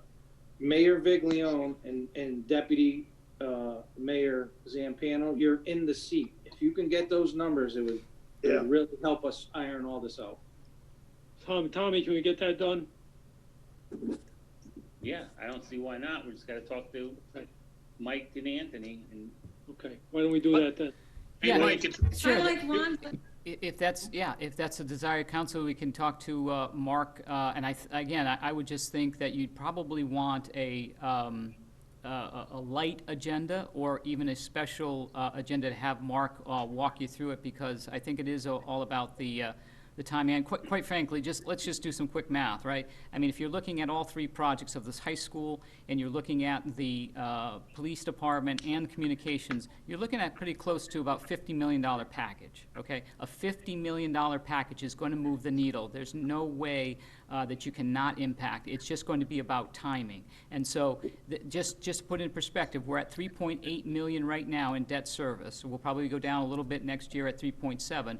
This town has been as high, as some of you know on the council, has been as high as 6 million. And I'm sure you remember Al Rose railing against the fact that we were that high in terms of our debt service. So, you know, what does it mean? It means that a 50 million will probably push us close to 5.5, maybe even more. I don't know yet, but that, you know, in terms of taking a look at it, it's all about timing, and you either, you know, pay me now, pay me later kind of thing. It's Mike, can you go through 2 years or 3 years and stretch it out? Yeah, and then again, we'll also have Mark look at whether or not within that time frame, whether or not we'll have any refinancing availability as well. So that was asked as well, and I think Ron had asked that. So we can put all that together. But I think a meeting with Mark to have him walk us through it makes the most sense. right, that should be our next step, and that should be a meeting in itself. Yeah. Because you're right, that's a pretty detailed meeting, and an A important meeting just for the town council, in my opinion, because Right. without those numbers, ain't gonna help any. And Mike, with all due respect, you got an awful lot of information off the $50 million bond, 3.5 to 5. So you already, That's all just regular information. I mean, we're looking at, we know we went through the budget process. We know where our debt service is. We know where we're going. We're going down a little bit. And historically, yeah, we've been as high as 6. And I'm just saying 50 million is going to move the needle. I mean, I don't see how you now what about the debt ratio that we have? The bonding right now is almost 2/3 cheaper than what we're paying on some of them now. Isn't that accurate? Well, see, you can't look at it as looking at all of our bonds. It's not like a house. We have bonds that may be callable, may not be callable, and even if they are callable, you have to look at the rates and whether it's in our favor or not to refinance. And that's what Mark can take us through. It's not like just saying, okay, we decide we want to refinance everything. It doesn't work that way. So we have to look at him as a new issue, and these are going to be new issue bonds. And again, yeah, the rates look good. The rates are favorable. But again, there's a lot of volatility, and he'll tell you that as well. But I think, interest rates are low. It's a time to go out into the market. And I think somebody had mentioned the short-term interest. I think Joe had mentioned, yes, we can do some bond anticipation notes to soften or delay the buildup and maybe have a year or two where there's no heavy increase. And again, it's about a smoothing and trying to see where the debt service starts going up. Maybe it's 7, 8 years out. Maybe it's 3 years out. Mike, it's Ron. Can we schedule that meeting tonight? Can we maybe look at a date down the road where we can have that meeting? Maybe like Tommy said, with a special meeting just for that. Because I don't want to fall into the trap of, okay, yeah, we'll look at it, we'll contact them, and then Nothing happens.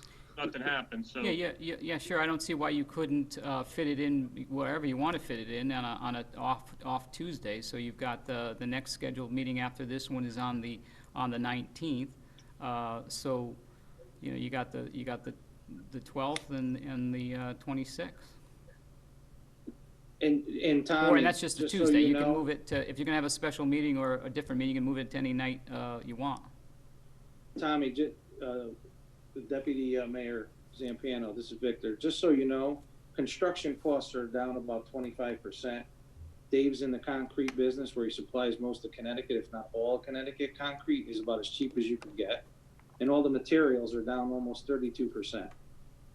Correct. So it's a huge impact right now, and nobody's got work. So if it's feasible to the taxpayers in the town, and the town finance director and the town manager can get this thing together for you guys, you might be you might be shocked. And like I said, the school and all of it together with the Board of Education members, the commissioners, fire commissioners, all working for the same goals: to protect and serve the kids and community of this town of North Branford.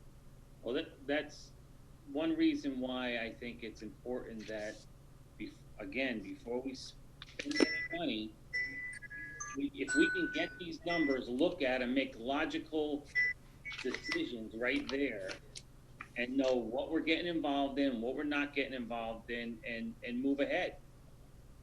That's the best idea I've ever heard. We've been trying, like I said, for 3 years. Is anybody against tentatively scheduling something for the 26th, as long as all parties are available? I'm good with it. I'm good. I'm good. Good. 26 works. Hey, Michael, Yes. this is Scott Schoonmaker. We'd obviously would like to include the Board of Education and have that courtesy extended to all of them to be present. We are the largest project on the bond note.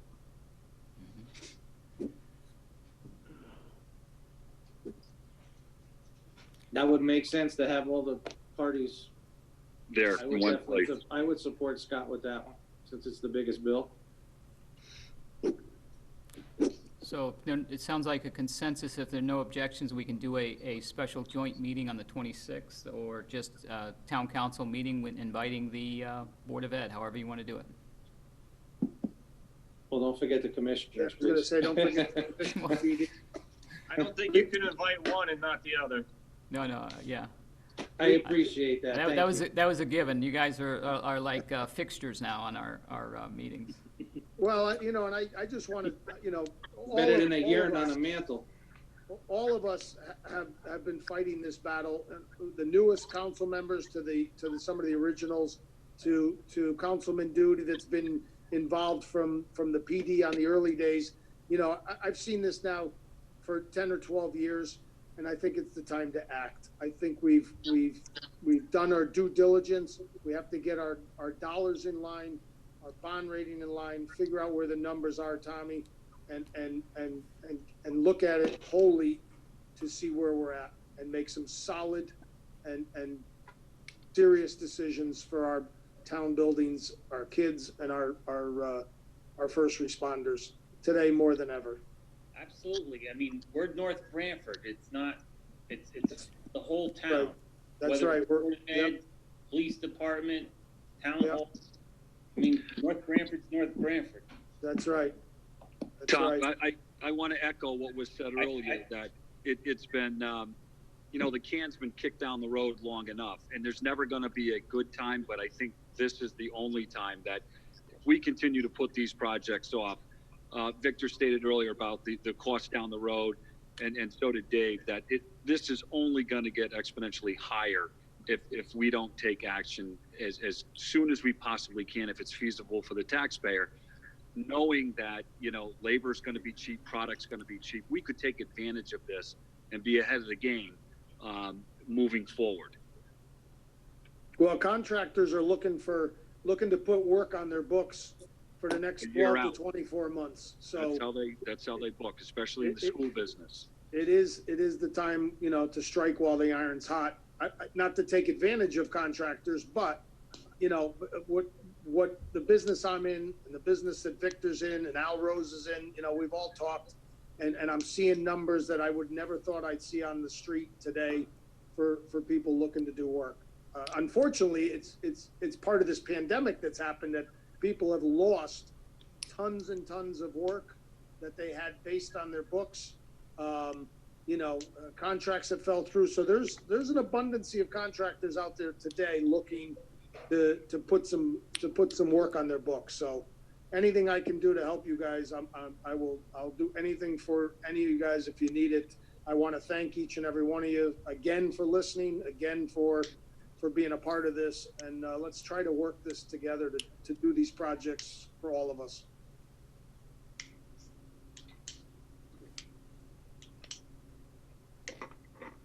Okay, There is a motion on the floor. yeah. What do you want to do with the motion? Vote on it. Vote on it, yep. What's the motion? Architectural drawings. I thought that, Architectural drawings with MEPs. but I thought that was, So, motion was to add it to the agenda. Yeah. So, The motion to add it to the agenda. right. And then vote. I second it. Lou seconded it. And then we got to vote to add it to the agenda.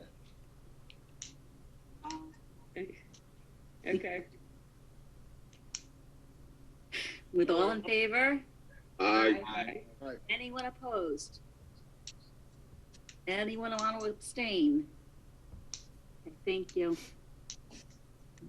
And now my motion is to drop architectural Well, drawings. we aren't to that point in the agenda, Mike. Okay.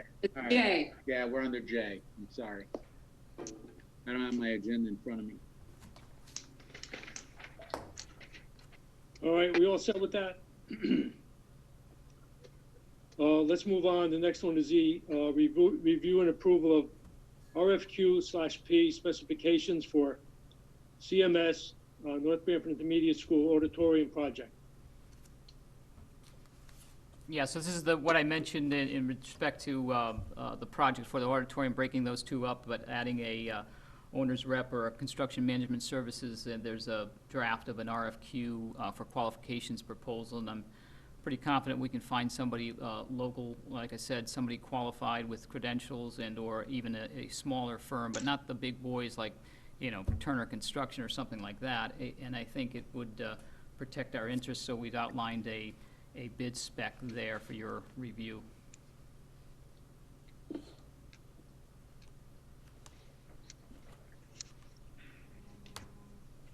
Anybody have anything to say?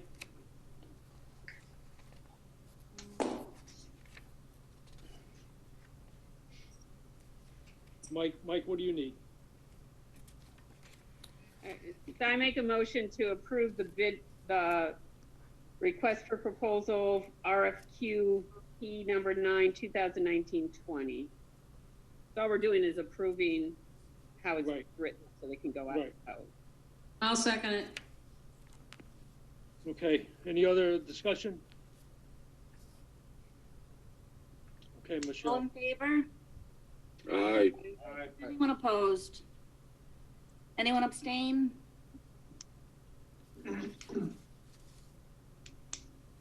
All right, next we have F, award of contract for porta potties.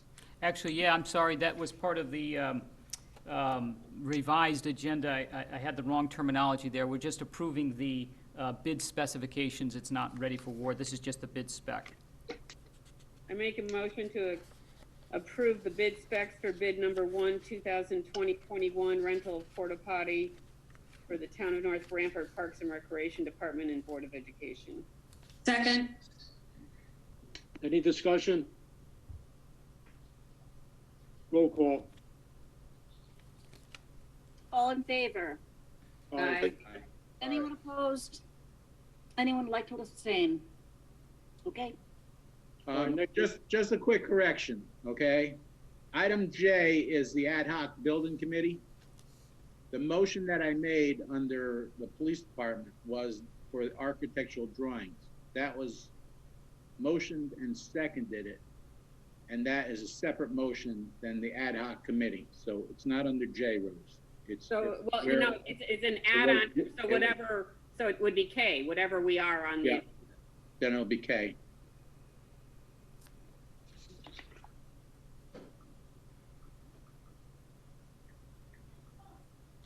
Okay. All right, next is G, setting the mill rate and signing the rate book.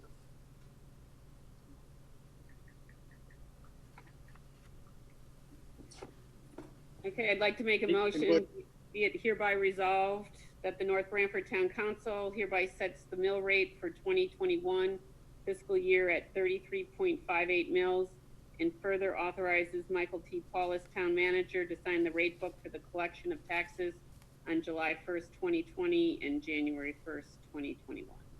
Second. Discussion?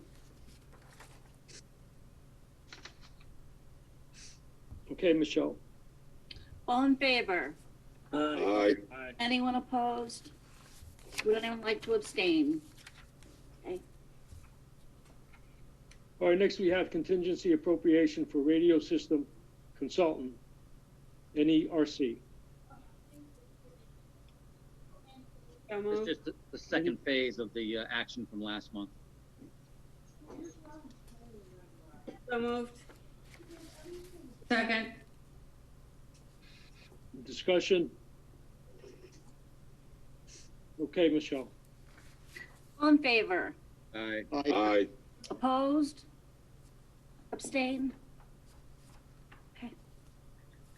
Okay, next I have I, and I think Rose brought this up. I don't have it all down. I get a chance to write it all down. It's, Rose, you want to bring it up again? CIP 2020, 2021. Right, so last week when we were doing the budget, this was on our agenda for CIP projects, and Franny had gotten us pricing to do the roadway that comes into the community center, and then it leads back to Totucket Valley School, and it's just the road section. It was $45,000, and I checked with Anthony Esposito. We were going to propose having this taken out of fund balance, and even taking it out of fund balance for $45,000, it would leave our fund balance at 14.6%. And so I would like to make a motion to approve the remilling and surfacing of the road up at 1382 and 1388 Middletown Ave, which is the community center in Totucket Valley. Second. Discussion, Um, roll call. just, Okay, Mike. yeah, how much was that again, Rose? 45,000 was the quote that Franny got last week. Yeah, and coming out of fund balance, it's not going to change the mill rate, but I think the numbers on the, on our rate, Anthony, what's that going to do to us? Do we have to change the, or revise the numbers we put out last week? Yeah, in the two-page motion that Vinny had created and that Rose read as we finalized the budget, there was two blanks. There was the bottom line of the budget and there was the mill rate. By adding this project, it does change the bottom line of the budget. It doesn't have an effect on the mill rate, but it does change the bottom line of the budget. Previously, it was $53,891,545. And that's going to change to $53,936,545. It's an offset of revenue and expense, but it does change the bottom line of the budget. So what do you need as a so can we do this one first? Yeah, it makes sense to do this first and then catch that on the end. That's all. Is that what you want us to do, Anthony? Finish this motion and then make another motion? That'd be perfect. Yeah, to revise your adopting motion from the April 23rd meeting, please. Okay, so let's do this one first then, and then.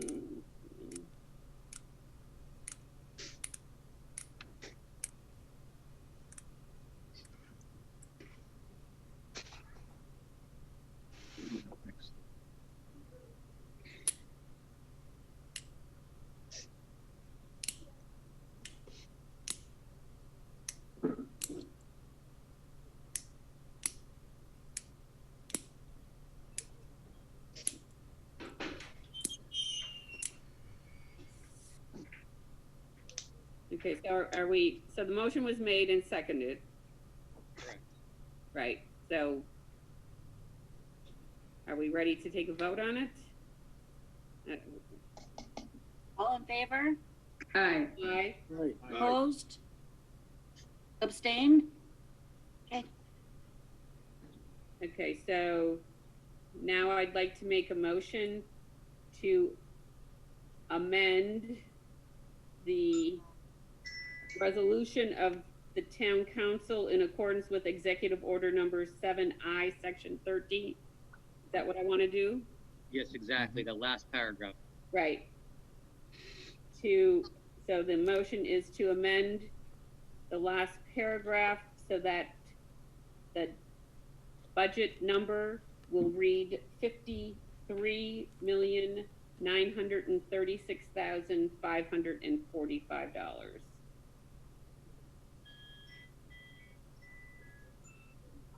Second. Discussion. Vote, roll call. All in favor? Aye. Aye. Anyone opposed? Anyone like to abstain?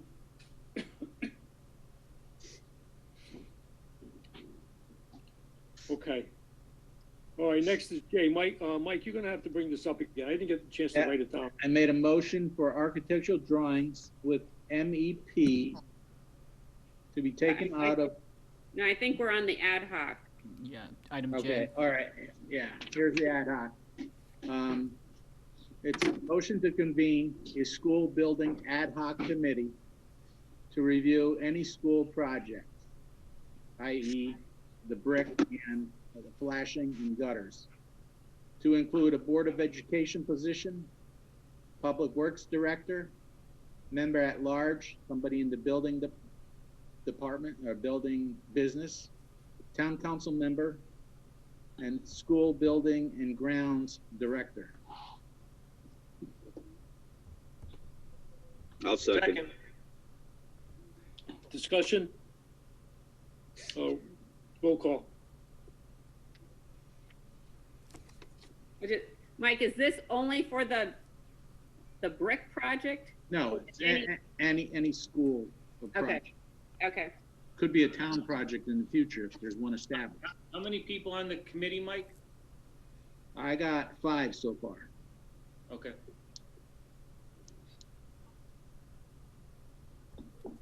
So all in favor? Aye. And Opposed? the main, Abstain? the main reason for this is we saw what happened with no overhang on the school and no flashing, no gutter system, and all this is going to be added on later. These are all mistakes made by, the designer of this intermediate school, and we want to try to correct some of these deficiencies in the future. So would this apply to any building in town, Mike? Yes. Okay. This is a small committee and they could review it and they Yep. don't lose track of it. So you got enough experience, and Al Rose said he'd be glad to sit on this. And he said the intermediate school, the reason you're getting black mold on the front of the brick is because you got water behind it. So Okay. you're gonna be Okay. taking walls apart. Okay, we all set with that? Mike, you have to do the next one too, K. I don't know what that is either. This is a motion for architectural drawings with MEPs for the police department to be taken out of contingency, to be charged back later to the police department bond building project at a later date. I'll second. All So, right, discussion? so roughly what does that usually run? I mean, what, I don't have a price on it yet. I mean, do we have enough money in contingency to do it, is the question. Well, isn't this motion to go out to create a set of documents that you could bid a project on. That's what. right, but don't we have to go, aren't we going, isn't this motion, Mike, isn't this for to do an RFQ or P or whatever it is? Yes. Because we have to go out and bid it out, right? Right. Yeah. Okay, right, but he said to take it out of contingency, so my question is, do we have a rough idea of what this would cost, and do we have enough money in contingency to cover it? Anthony, what do we have in contingency? We have like Tonight, about 135. 139. Yeah, Well, I might have to take it out of fund balance. It's not gonna happen probably before July 1. Right. So it'll be next year's money. Yeah. well, if we have to take it out of fund balance, then wouldn't we have to change our motion again? That we just changed because of the paving project? Rather than designating the source, why don't we just go out for requests for proposals? Let people come in and tell us what they're gonna charge to do it. Right, and then we can make the Just decision then. Yeah, yeah. Yeah, I agree. And for Mike, just for clarification though, I thought when we set up the arrangement with Silver Petroselli, I have to look at this, but I thought the council had made provisions to have them take us all the way through construction design documents. Is that not? Am I not recalling that correctly? I didn't know we could do that without having to go out to bid. No, I think the way we structured it in the beginning, I'll have to take a look at that.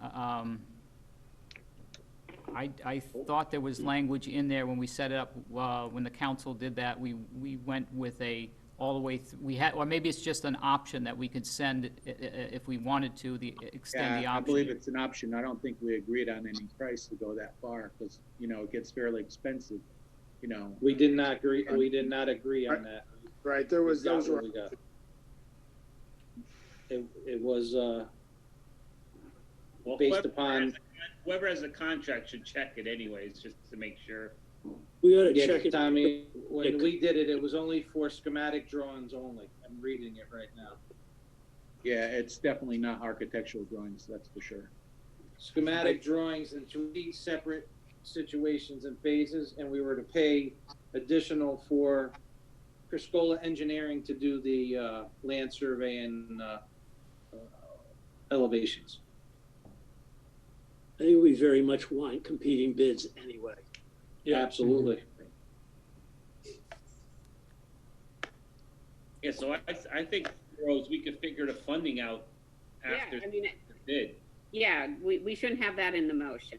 And then just, so the motion is just to go to develop an RFQ. Yeah, it'd be a motion for architectural drawings with MEPs to be put out to bid.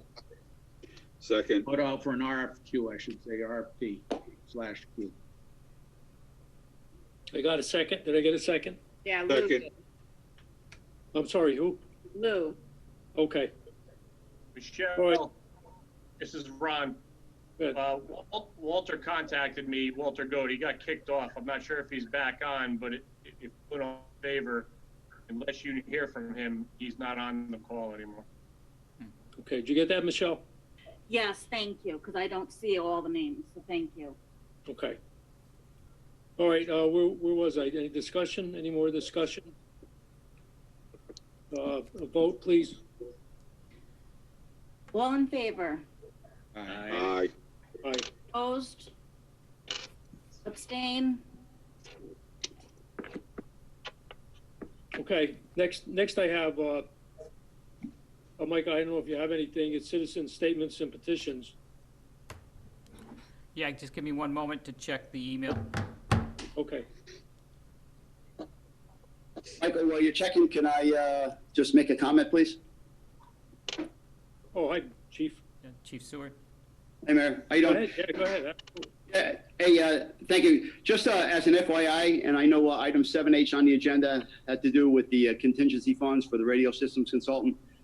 So Chief Holler and myself and Director Marola had met last week with the consultant as part of the beginning of phase 1. And just to keep you informed, I recognize the fact that in CIP, there's 29,000 and change for vehicle repeaters. And the consultant strongly advised us not to purchase any new equipment, not to sign any contracts while this is ongoing. So we're taking his recommendation. And if you can hold that 29,000 and change in abeyance while this project moves forward, we would appreciate it. It's in next year's budget, so if we don't do it, it'll just roll over. Yes. So I think we're okay. Thanks. Thank you. Mr. Mayor, I have no correspondence via email. Okay, that's great. I have some on Facebook, Mike. Okay, what do you got? I have Cliff Potter. New council people don't understand the past bad history. You have no choice. There are safety violations in both buildings. I told you, make the hard decisions. Another comment, the tax by Cliff also. Taxpayers understand the mess. Now fix it. Do what the chief says. You keep badgering the chief. I would not blame the chief if he quit the way he's being treated. North Branford, don't keep kicking the can down the road. The can has so many dents it will not roll anymore. Stop going cheap. Do it right once. North Branford has a terrible record of poor building practices. Calling Mr. Councilor Goad, you have never been through this before. Don't remake the same mistakes previous that were made in the past. Liz Hoskins said thank you to Councilor Paternoster for not wanting to drag his feet. Julie Shadman said thank you. Let's not forget about the school. And Cliff Potter agreed with that comment. That's it. Sorry, Chief, you gotta understand we're caught in the middle here. You there? Chief Halloran? Yeah, I'm here. Okay, you gotta understand, we kind of get caught in the middle here. We're not badgering you on purpose, that's for sure. Well, Mayor, let me assure you that is his own comments. Right. I know where that's coming from, so you know, that's his personal observations. Yeah, and it's good to hear the comments from the citizens. I enjoy that. Thank you. Okay. I guess that's it. How about an adjournment motion? So moved. Second. All in favor? Aye. Aye. Thank you, guys. Thank you. Good night, everyone. See you next time. Appreciate it. Thank you.